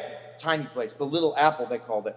And when I grew up there in the 70s, there was one grocery store, the Dutch Maid, they called it. And maybe if the community, maybe you got to buy it from there if there's only one. That's not true in the Bronx. It's not true in New York City. So I don't think this is going to happen. The waiver would be supported, but you can ask. You can ask. Okay, and now, so waivers, blah, blah, blah. Last thing here is just if you're seeking a job with a private entity and that entity now has a matter before the community board, you got to use disclose, discuss, don't vote, right? So let's say, Montefiore is going to hire you and they're talking back and forth, you're going on interviews and they're considering you, then you wouldn't vote on a Montefiore thing while you were being considered, right? Okay, so let's now do, and then once you leave the community board, you can come back the next day. You can participate in the public gallery session. That's fine. You advocate for yourself, talk about what's important to you. But for 1 year, what I can't do is I can't be somebody's paid representative back for the community board upon which I formally served. So I can't be somebody's paid lawyer, lobbyist, architect, whatever. I can come back and talk on my own behalf for free, but I can't represent clients for a year. And this does come up. This is a finance guy. He left to go work in tax prep on the private side. He made a bunch of calls on behalf of clients within the first year, $5,000 fine. So we have seen it. All right. Sorry I took up so much time, but here we are at the end. So, friends, don't worry if I went too fast and you're like, I'm not sure, I need some clarification. Great. You know where you're going to get it? You're going to get it one-on-one. So if you are nostalgic for the telephone, you can call us up on that number. No robots there, except maybe the phone menu to get you to the human. We'll talk to you 9 to 5, Monday through Friday. You could also write us a letter. I mean, wow. You can, that's weird. That is a weird thing to do these days. But we would love that. Or you can just go on the website and there's a big fat button on the left-hand side that says Get Legal Advice. Type in your question whenever you want and we'll get back to you the next day, probably. So it's fast, it's friendly. I know you don't need it every day. You don't have to remember all this stuff. We'll remember it and we'll give you guidance quick, fast, friendly. You just got to call us to get the ball rolling. And with that, the last thing I want to say is, remember how I talked about, should have done this earlier. Remember I talked about, if I sit on the board of a not-for-profit, I can't vote on something if the funding request is going direct, or the whatever request is going directly, it's going to directly affect my not-for-profit, right? But let's talk about another thing where you don't have to worry about disclose, discuss, don't vote. Let's say I sit on the board of a not-for-profit. My not-for-profit's really interested in health for little kids. The community board is voting on some issue saying, hey, DOHMH, spend some more money on health for little kids. My not-for-profit thinks that's a great idea. The money's not going to go to us, so there's no direct benefit to my not-for-profit, but we do think that you guys should vote yes on this because we think that's really important. You don't need to use disclose, discuss, don't vote, because it's, again, that direct idea, right? Direct to the thing that you're tied to is where you got to use disclose, discuss, don't vote. And with that, my friends, I have finished, I promise, and I'll thank turn it back you. Over. Yeah, thank you. And Alex, Madam Chair, if you've got no Alex, questions, thank you for providing entertainment tonight. We appreciate it. Thank you for keeping us on our toes. And if you could send us the PowerPoint that you just shared, that would be great. I've got like a handout I'll give to George. It's a little bit better than the PowerPoint because it's just Beautiful. like a couple of pages that summarizes everything. I'll send it to him tomorrow, okay? Thank you so much. Have a great night. Bye. Great. Bye. Thanks, everybody. Take care. Alex, I had a question for the board. Oh, Yes, okay, thank you. We're going to have you come back. Our board members say that they appreciated it and liked it. Okay. Alex, the question on the disclosed, whatever, the triple Ds. Yeah. Just so that board members understand, when you recuse yourself, that's what you're talking about, right? And don't vote. That is correct, right? So if I've got a conflict of interest, I say, hey, I got a conflict of interest. This is what it is, and now I'll participate in the discussion according to parliamentary procedure. And recusal is not a bad word because it's not abstain. So that's why I like that word.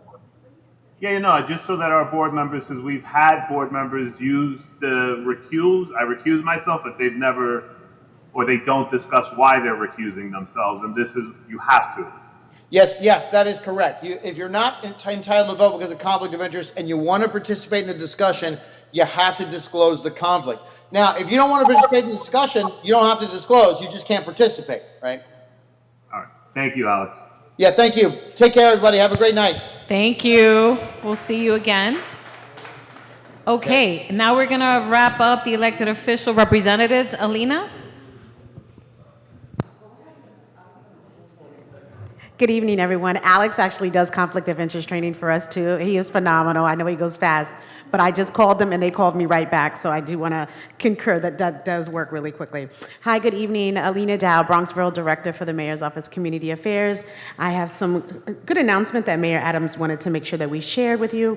$167 million was allocated to the early childhood education for New York City, focused on expanding the access to 3K and also making sure that we have special education seats for the pre-K. I have 2 children with disabilities, so I do know how important it is and how hard it is to get kids with special needs into pre-K when they were little like that. In addition, I know you heard the councilman speak about the sidewalk shed bills that he and the council put forward. The mayor also had Get Sheds Down initiative, and that initiative is really to target and go after the people that are keeping the sidewalk sheds up to evade from fixing the problem. So that has been something that has been habitual. We see sidewalk sheds that has been up for 6 years, and they put in a permit saying that something was falling down. 6 years later, they're still just keeping the sidewalk shed up because they don't want to actually fix the problem. So the mayor really wants to get and address those people that are utilizing the sidewalk shed as a way to get away from fixing problems and giving them fines and making sure that they get the job done. And that was that time frame that he was speaking about. So no, you don't have a year. Now you have a few months to say, okay, this is not just needing an extension, but we're getting it done. So I know that that will be something that a lot of people are happy about because I get calls all the time about that not being a safe place because people use them as different means. In addition, there is a Q-Team. Q-Team is a quality of life. That's a pilot program that the mayor has put forth in the 40th precinct. We call our officers for everything. Quality of life now actually really going to be something that our officers are going to be able to tackle. It's still being worked out. All of the details are not fine-tuned yet, but we're hoping that this is something that can roll out in all the precincts. And when we call an officer to address, the noise or trash, that they'll be able to probably work closer with a particular agency to get it addressed. Alina, and I do want to just share something because this district was categorized as the noisiest. Yes. So, and as I mentioned to you earlier, I have asked George for support with that as well, but the board would like a meeting with that division. We understand that as a pilot program, but we would like to be considered for the next phase. Definitely. I'm going to make sure that we're going to follow up on the meeting tomorrow probably, and I'll just see how that can be arranged. And I did want to share that composting. This has been at every single community board. I think the whole world, New York City, is confused about it. The mayor heard your concerns. So right now, the fines are on hold. I'm not saying don't continue composting, don't continue educating yourself about what composting is and how it's supposed to be done, but the fines associated have been put on hold until he's going to get more education and people out to sort of train, and so that people and homeowners and landlords and everybody can understand how to work through it better. And then last but not least, I did just want to share, there is also a free lead pipe fixing in your home. So they have some homeowners right now that have lead that are coming through their pipes, not through the city. From the city to the building, it's lead free. They can guarantee that. But in your building, from the building into your faucet, there are people that have lead pipes. So DEP, the city has a program where they will come into your home for free and test. And then some homes are actually able to get them. They will replace them if you're able to, if you fit in the criteria. So I will follow up with, I'll make sure George has it so you guys can find out about the program. Other than that, I'm going to be here all night and good to see you all. Oh, question? Hi. How are you? Hi, Alina. Hi. So the question I have is because I had read that the fines were seized for apartment buildings that were under 30 units. So now is this for everybody that the fines are being held? Yeah, I was told that it was for everybody because everyone is having a problem. So, but I mean, you could follow up with me just to make sure, but I'm almost sure that was something that was frozen for everyone. I have people, whether they're homeowners, no one understands this program. So Well, it's a big the thing. problem is sanitation putting the compost in with the regular garbage. I've heard a lot of different situations, and I think that's why it's sort of was just, the mayor was like, okay, let's roll back for a second so that it could be more education put on. Okay. Anything Thank else? you. Yes? Real quick, does he have a definitive date of when they're going to resume the fines? No. Not yet. Not yet. But you know, I try to give you guys as much information as always. So when we do find out, if I find out first, I'll let you guys know. Hopefully it'll be something that looks a little. The structure probably is going to look different moving forward, though. Any other questions? Oh, I did want to say too, I know that 311 is, it might not be the best system, but I will tell you that that is a system that is actually beneficial to constituents, to us, right? Because there is no other way to track that you reported anything. I promise you there isn't, because you can send me an email and it could be deleted, or it could go into spam and I never get it. You could tell your district manager and they might forget. But when you call 311 and you get your complaint number, no one can say that you didn't report it. So that is really the reason why 311 is in place, and I always advocate for everyone to utilize 311 for your accountability, right? Because they'll say, oh, no one ever called and complained about this pothole that's been there for 6 months. Oh, no, I did. I called in January, and then it's still there in June.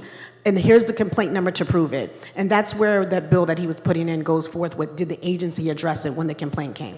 So, yeah. So, but keep the complaint numbers because it proves that you did it. So. That's it. Thank you, guys. Thank you so much. Okay, Andy. Hi, good evening, everyone. Andy Turcios from Councilmember Riley's office. I'm going to try to speed things along. I'll start with events. Tomorrow at Community Board 12 at 5 o'clock, there's going to be a candlelight vigil for the deceased family in the Wakefield area for Lisa Cotton and Nazir Millian. It's an unfortunate situation. It's going to be happening here at Community Board 12. It's going to be a candlelight vigil at 5 p.m. This Saturday, April 26th, at the Northeast Bronx YMCA, they're hosting a Healthy Kids Day. It's going to be taking place from 11 a.m. to 2. It's going to be this Saturday from at 1250 East, 229th Street. There's going to be a food distribution on Saturday, May 10th, called Voices to End Hunger and Grassroots Grocery Food. This is going to be taking place on May 10th at also Community Board 12 from 12 to 3 p.m. And this is May 10th. So Team Riley and New York City Parks is hosting a youth soccer tournament. This is going to be taking place May 10th, May 17th, May 24th, and May 31st, all at Hafen Park over by Hammersley Avenue and Gunther Avenue from 9 a.m. to 3 p.m. And then we're going to have our annual Shoelace Park Family Fun Day, May 17th at Shoelace Park from 222nd Street and Bronx Boulevard from 12 p.m. to 4 p.m. And just to circle back, the youth soccer tournament takes place from 9 a.m. to 3. And as a reminder, constituent service, we have a New York State Unclaimed Fund claims filing every first Thursday, either in Co-op City or at our office in Gun Hill Road. We have our Veteran Advocacy Project at Post 871 every fourth Thursday. So anyone that you know as a veteran or has any families that are veterans, please tell them about our service so they can partake in that. And then, of course, our Family Justice Clinic with Urban Justice Center, with Domestic Violence Project. It's completely a referral base. So anyone that knows anyone that has any issues in family justice, please refer them to our office so we can try to see how we can be of best of assistance. Legislation. So these are about 3 different bills that I would like you to keep in mind. Intro 0643, Resolution 802, and Intro 82. So Intro 0643 establishes connections between New York City Parks and New York City Public Schools. There's actually a committee hearing about it yesterday. This is Councilmember Riley's bill that basically is a collaboration between the 2 agencies, between New York City Parks and New York City Public Schools, to create a contingency plan in case of inclement weather to minimize disruptions to youth programming. We put a little spin to it and called it Indoor Hoops Act. And it's a bill that was heard yesterday, and we're really excited about it. Now, Intro 802, which is also a bill with Councilmember Riley, Sanchez, and Juan, brings forth a support of a state bill requiring building owners to be found responsible for a fire that results in a vacate order to cover the cost of temporary housing for displaced tenants until repairs are completed.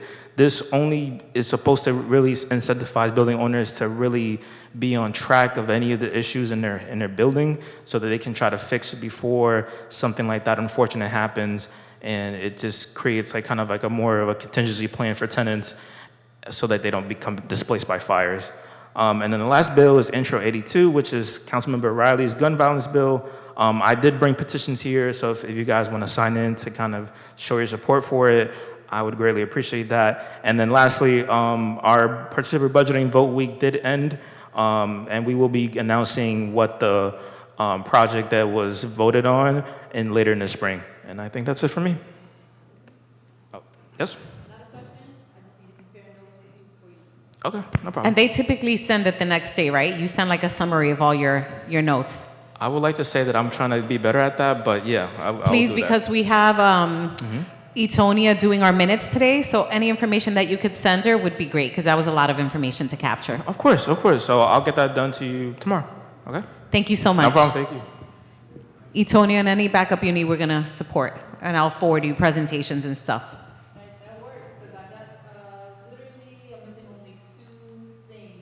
We got you. Let's give a round of applause to Tony again for helping us with this. Thank you. Okay, we're trying to wrap up this portion. Ronell or Raichel, before we close this portion, would you like a few minutes? Yes, hello? Yes. Hi, sorry, I can't see it on my screen, so I'm not sure if you guys could see me. Okay, now. Hi, my name is Rochelle. I'm one of the constituent services liaisons for Congressman Richie Torres. I have some quick announcements for this month. The first one is Rep. Torres is introducing the Rescue Act, which requires U.S. actions when countries refuse to return individuals who were wrongfully deported by a court order. This applies to U.S. citizens, green card holders, asylees, refugees, TPS holders, and more. So some of the penalties for this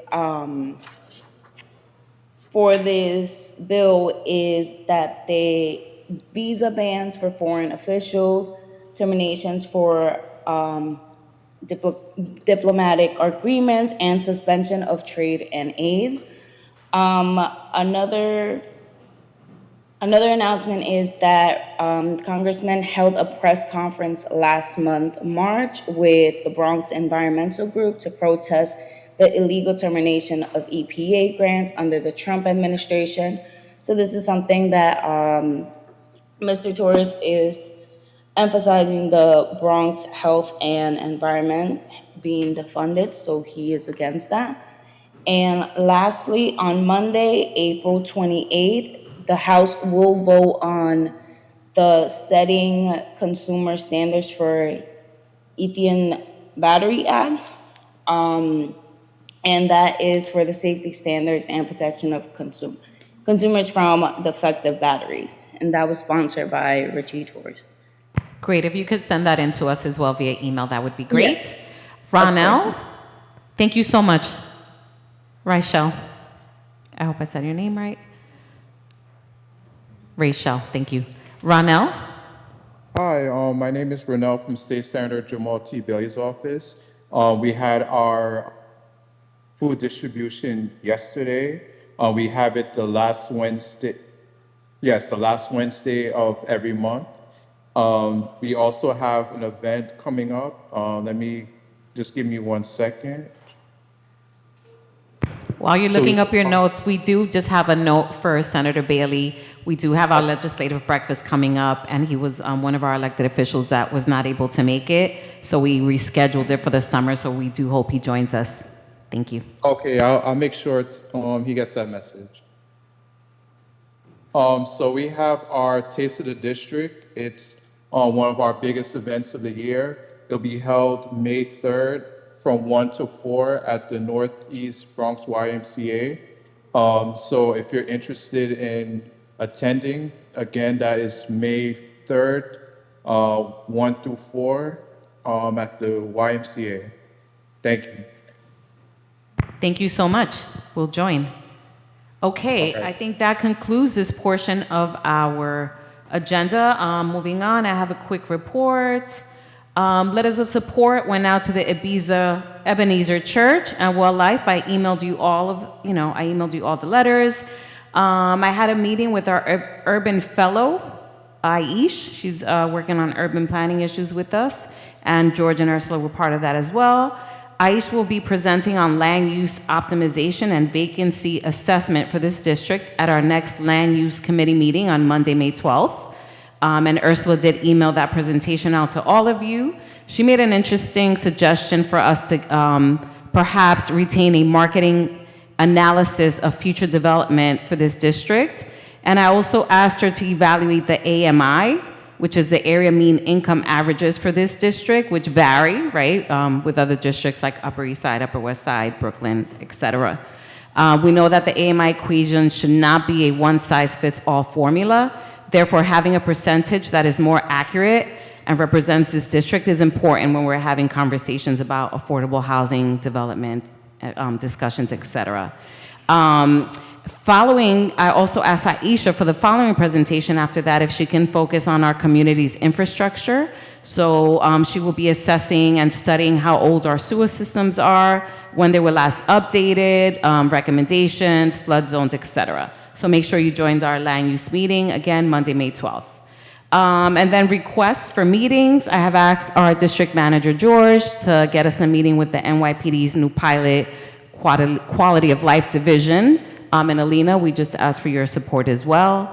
And the 47th precinct has a new commanding officer, Mohammed Ashraf. And I have also asked George for support in helping us get a meeting with him and inviting him to our next executive committee meeting in May.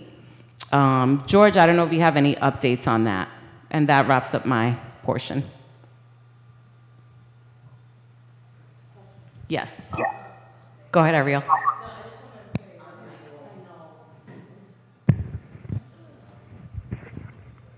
I'm sorry, it was a comment that you made earlier about the sound. You said something you wanted to be a part of the pilot program. I wanted to ask what that was.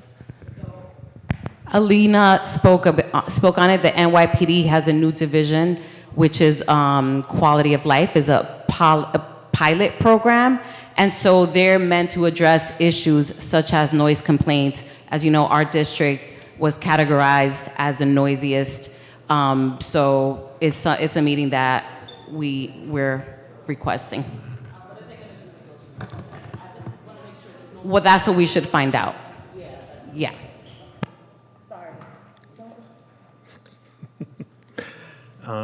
For the sake of time, I'll just be really brief. This is budget season. The season is getting warmer, or the weather is getting warmer, I should suggest, which means that it's budget season. So I suggest that all of our committees start scheduling meetings with their agencies that they represent. So for example, I know that the Parks Department reached out to our committee, which we shared with our committee members about scheduling their budget meeting. So we're just waiting on dates from that committee, but this is just for all you other co-chairs that are out there. Start thinking about those meetings and the questions that you want to ask of them. I was going to talk about, we have the selection of the nominating committee tonight, which is important. We should try and get the election done before new board members are appointed. In the past, we've gotten new board members who don't know anything about who they're voting for, and they've been in an awkward spot of having to vote for somebody that they don't know. So I'm happy to see that. We're in that vein. I wanted to thank, we got an email this evening, you guys didn't get to see it, but we had a number of board members that didn't get reappointed. They chose not to reapply to serve on the board. So I want to thank them for their service. Serving on the board is a rather noble thing, at least I think so. You're volunteering your time, so it is noteworthy.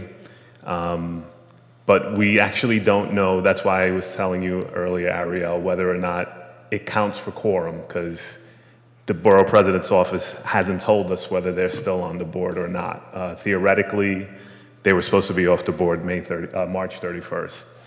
I'm surprised the councilman didn't speak about this. I wanted to highlight, and actually our chair just mentioned AMI.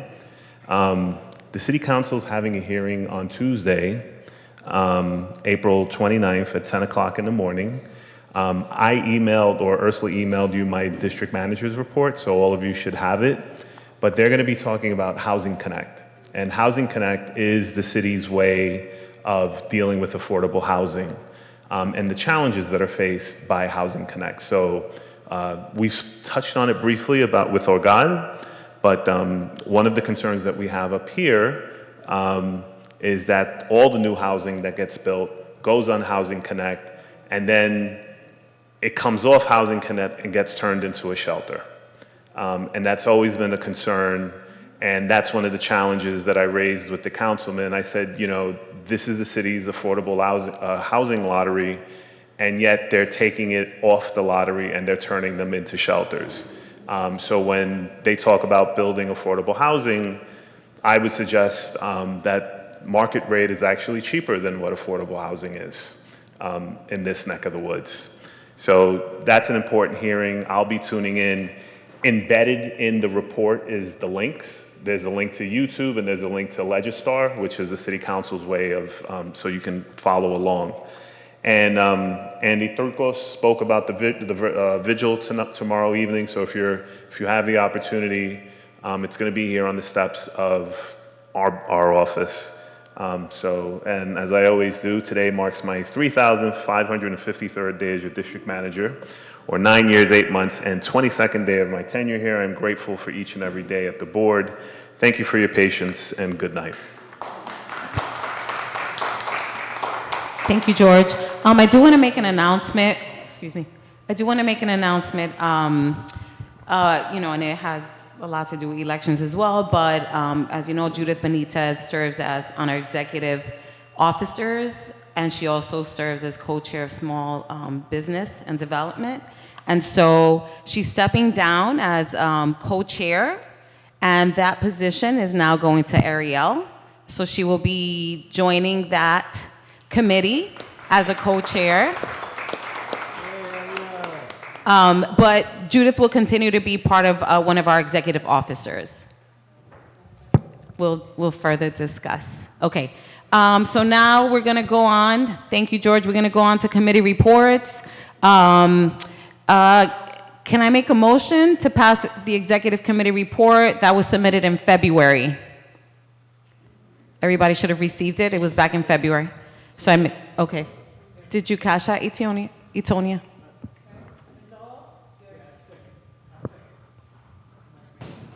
Okay. Committee 3. There was a portion that we didn't get to discuss last month, and that was the social media name handle. And so, you know, that is something that we should move along. There's so many things that we can be covering through social media. So, Alpha, did you have some names?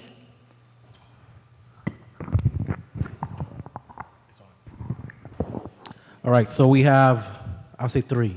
So we have the BX12 Unity Hub, we have the 12th Link, and then we said CB12 Connect. So those are the 3 top that we can probably vote on which one we like. So I think that do people need time to You want time? repeat them?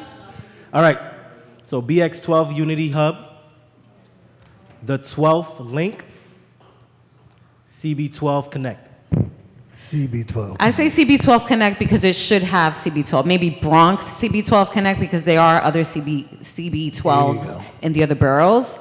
All right, so Bronx CB12 Connect. okay, so should we take a vote? All in favor? This is what? I didn't hear.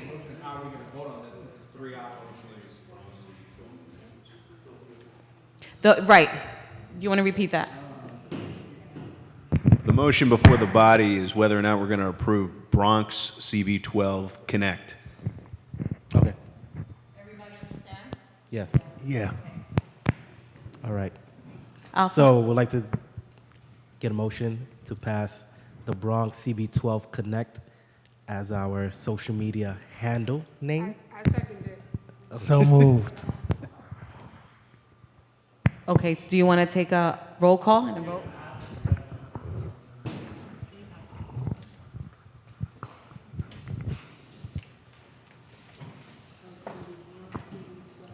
Bronx CB12 Connect. Connect. I like that.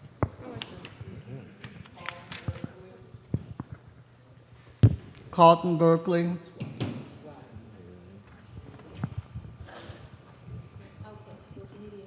Social media handle. Carla Basadi is virtual caller. Did you hear?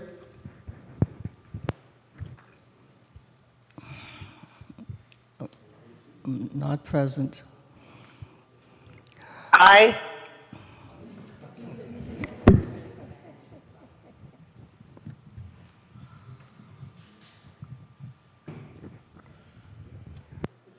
Patricia Boswell.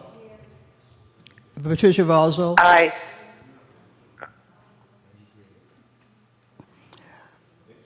Michelle Brumfield.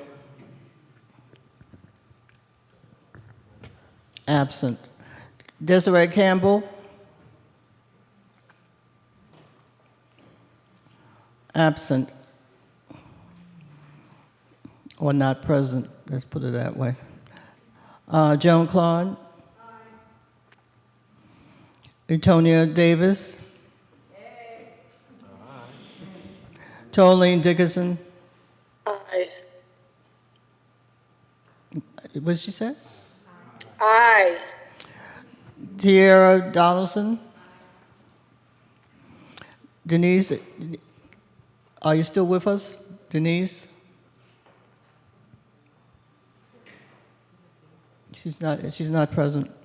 Okay. Jocelyn Farmer. Alfredo. Aye. Sabrina Fisher.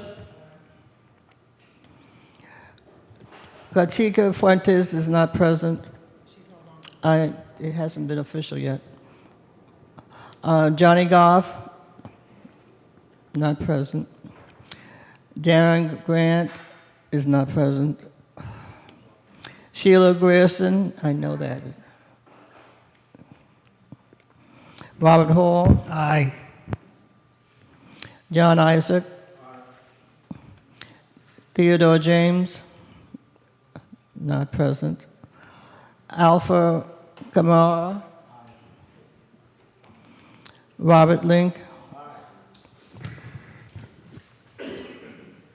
Javid Malik. Mark. Lucille Martin, are you still here? Yes, I am. What's your vote? Aye.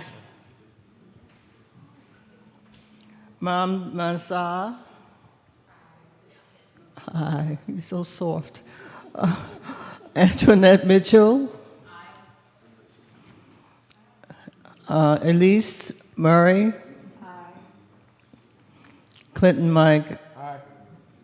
Carmen Ortiz. Carmen. Carmen. Carmen, you're on mute. Can you give me a thumbs up or a thumbs down whether you're voting aye? Thank you. Wayne Palmer. Reginald Paris. Ariel Peters. I heard him.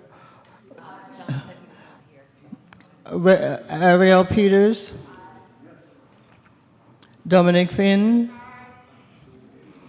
Anthony Reed, not present. Nicholas Rosas, not present. Sherry Samuels is excused. Karen Skinner. Carl Stricker. Benga. Thank you. Lou Salvados is excused. Deborah Torado. Damon Tutine. Gotcha. Deborah Walker. Not present. Beatrice Coronel. Judith Benitez, aye. The ayes have it.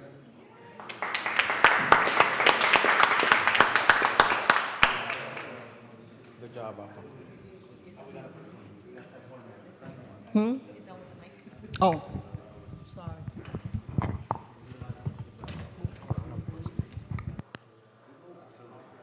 Alpha? So is it going to be BxCB12 Connect or Bronx, full Bronx? BX? I got to ask. I wanted clarification. It's okay. Clarification is good. Because some of y'all was out there thinking the same thing I was. Thank you.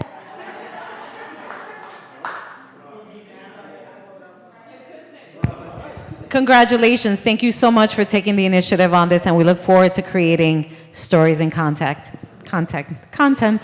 Okay, last item on the agenda. So as George mentioned, elections are coming up. So basically every year, executive officers have to run again, right, and be voted in or out. And it gives also an opportunity if anybody else is interested in running. So in April, we nominate a nominating committee. In May, ballots are sent out. Whoever wants to run, if somebody wants to nominate somebody, for a special position, current executive officers share whether they want to run again or not. And then in June, we take a vote. And then by the end of June, we know who our new executive officers are.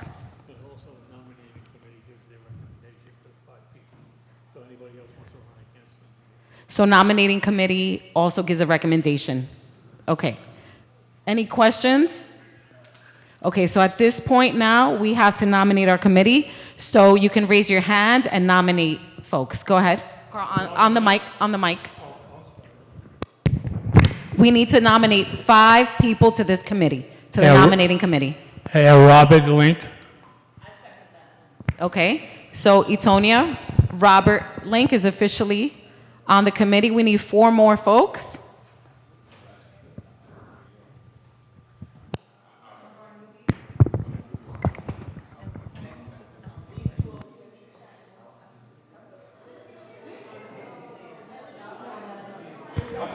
I nominate Etonia.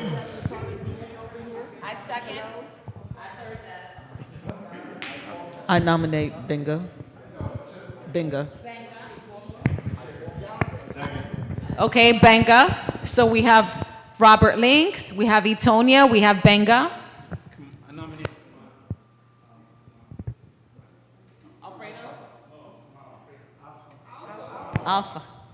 Alpha. Second. Okay. Wait, I want to nominate Javed too.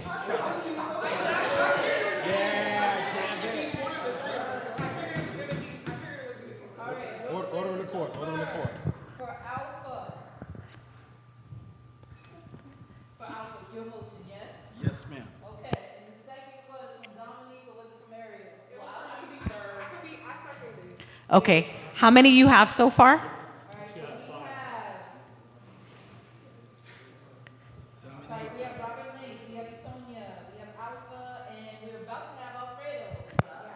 Go ahead, Alfredo? Yes. Alfredo was first, yeah. Yeah. And Benga. Okay, so just to recap, we have Robert Link, we have Etonia Davis, we have Benga, we have Alpha, and we have Alfredo. And that's our nominating committee. Okay, so next steps is you will have to meet. After the meeting, they have to meet. Get on the link, on the. I keep forgetting, my mouth is big enough, but anyway. After the meeting, the 5 members have to meet together for a minute or two to decide who the chair will be. So you all get to decide who the chair of this nominating committee will be. Go ahead, Ariel. I have a question. What happened if there are individuals in the committee that you want to vote them for, like the committee? Because low key, like everybody I said, like I wanted them in the committee. Like I didn't want them. They ain't gonna vote for them. They can't. Can they vote for themselves? Like that's like my thing.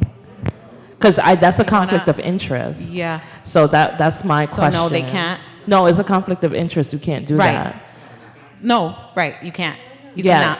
because they can't, because they're part of the nominee, so they can't vote for themselves. But there are individuals, I think that this whole board has a lot of talent. There are individuals that are on the nominee that I would like to vote for in that. So when we're voting, would it be that they can't vote for themselves and then everybody would vote?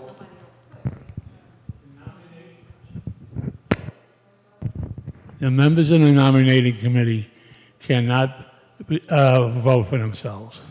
And they can't, and anybody from the community board that's present at the May meeting cannot recommend one of the nominating committees for a position on the executive board. Their only duty is to choose 5 people that they think will serve the board the best, but you have to ask them, first of all, if they want to run. You can't pick Joe Schmo, and then he says, I don't want to run. So you have to check with the person they're recommending.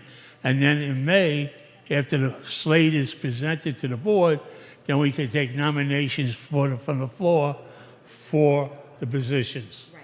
So to clarify, so we have our 5 members of this committee. Can somebody else nominate them for a position? No. The nominating committee, their strict duty is to nominate people for the executive board, but they cannot be nominated for it. Okay, George? George, you had a comment, question? Yeah, so my understanding of the rules is that when you were nominating the people, all 5 people who said that they were going to serve, they have to understand that they then cannot, if they want to be a member of the executive committee or run for any position, then they have to decline the nomination to the nominating committee. So, what Carl is saying is that, for example, if Ariel wants to nominate Javad or Benga for a senior leadership position on the executive committee, they cannot do that. So if they're considering running for any of these positions, then they should decline, and we should get somebody else to serve on the nominating committee who has no intention or every intention of declining if their name is raised. I understand that, but I think, and I'm going to speak for myself, that I was not clear on that. It was a long day. Right, so that gives the opportunity for those that have been nominated. With that information that you have the opportunity to decline. I would like to decline for them because I don't trust them to decline. So I want to take back my nomination so they could just get back into the pool. But they have to decline because we've already nominated. I want to vote for them. I don't trust them to vote. Forget it. Well, I'll talk to them after. I mean, you got to do it now. Okay. I think Rob. Sorry. We've already voted.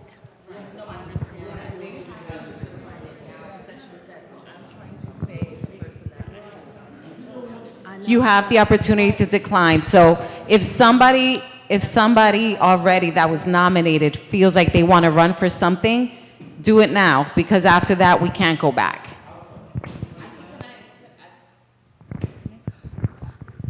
Hi. Can you please decline? I would like him to. I want to nominate him. He's on the board. That like, Rob. Thank you. I'm very happy being on the nominating committee. I am excited to join and do the great work of the nominating committee. And I will not be on the executive You committee. see, and Not the I would have executive never committee. voted that way. I will not be an officer. I have no interest in being an officer, but thank you. We're gonna talk about this soon. Bobby, this is a serious consideration. Are you sure? We're a democracy here. Are you sure? He's an attorney. Okay. All right. Tony, do you want to decline?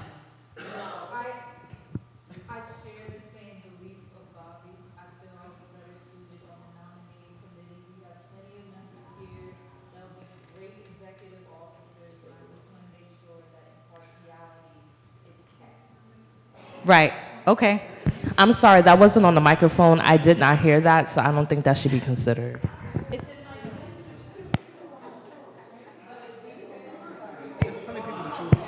Yes. Sorry, but Beatrice, could you just name again who's on the nominating committee so everyone knows who is available to run for the open positions?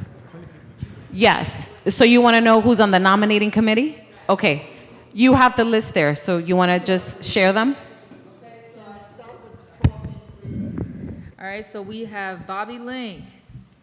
We have Etonia Elizabeth Davis Lopez. We have Alpha. We have Banga. Right? We also have Alfredo.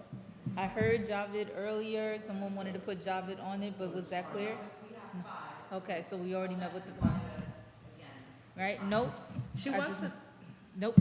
I am staying on the nominating committee. I'm gonna remember that. All right? I mean, and just remember, I mean, we have a lot of new board members. This is a yearly election, right? So. Okay. Right. Okay. All right. Any other questions? All right. And so now remember that the nominating committee members have to meet and huddle, and then they have to come back in May with the meeting, right? So they're going to have a meeting in May with nominations, okay? So whoever's thinking of running, remember there's 6 positions that are online, right? Does anybody need a recap of what those positions are? Okay. Chair, my position. There's first vice chair, Clinton's position. There's second vice chair, which is John Isaac's position. And then there's a recording secretary, which is Judith's position. That's Michelle's position. And then Judith, secretary. And then Talene, treasurer. Those are the 6 positions. All right, so these positions are important. Think of who you want in these positions. And then in May, we'll come back if we're running. But even if we are running, you're still allowed to nominate someone else, okay? Any questions? Yes, I have a question. Yes. If you're considering running, what do you submit your resume or something? Like, what's the process for that? It's a nomination, so somebody would have to nominate you. So how are you nominated? Like, I don't know, like... So the nominating committee is going to convene a meeting in May. That will be a noticed meeting. You're free to attend that noticed meeting and listen to the feedback from the nominating committee. But we haven't met to develop the rules for what the procedures are going to be. We have to agree on the rules and elect a chairman and things of that nature. Beatrice. I guess my question is, like, how do you know, do you know everyone to nominate, to consider who you're nominated? Like, what is that process? I guess that's what I'm asking.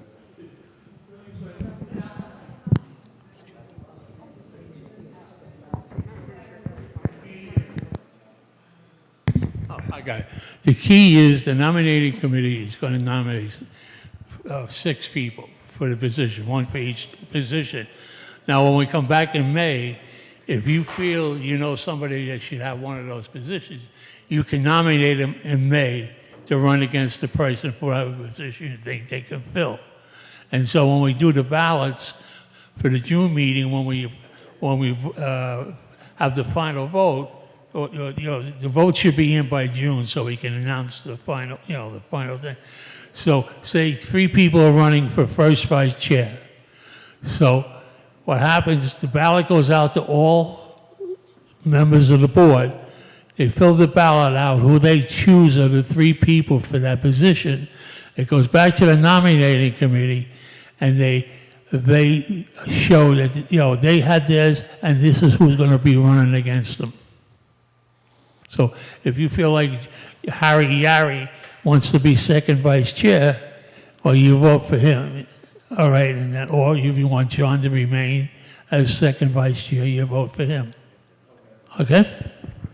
You're welcome. You're welcome. Okay, any other questions? Alpha? I am going to decline. I'm gonna decline the nomination of the nominating committee. Okay, so we have Alpha that declined, and so we need one more. Can we do?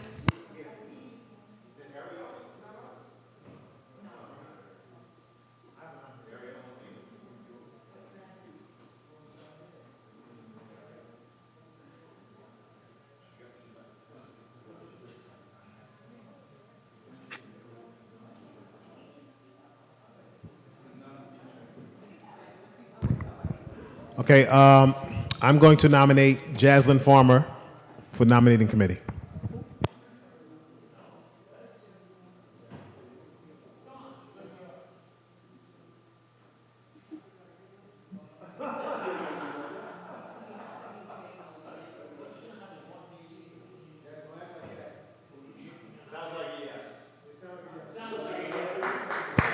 Yes?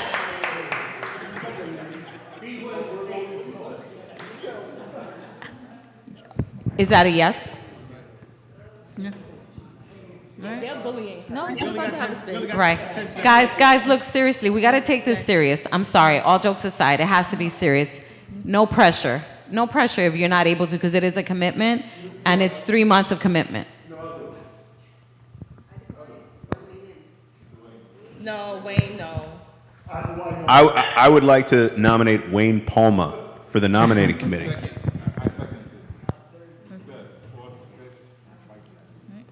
Okay. All right. Beatrice, one Yeah. last thing. Yes. I stepped down from my nomination and I nominate Sabrina for the nominating committee. Okay. Etonia stepped down from the nominating committee. Sabrina? I second. Sabrina, are you with it? Yes. Etonia. Okay? Yes? Okay. So we have Robert Link, we have Benga, we have Wayne, we have Sabrina, and Alfredo. I was 7. Okay?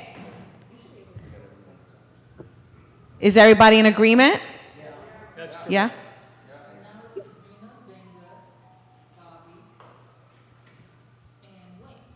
Yes. How many do you have? We have 5. Okay. Say that again. Who's the 5?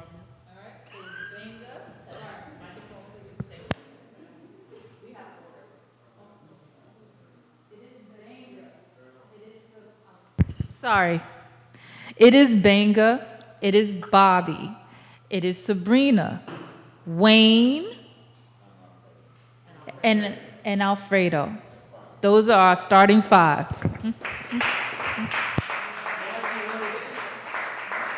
Congratulations. And make sure you huddle and have your first meeting before you leave, right? Or you'll call the meeting. You'll call it? Okay.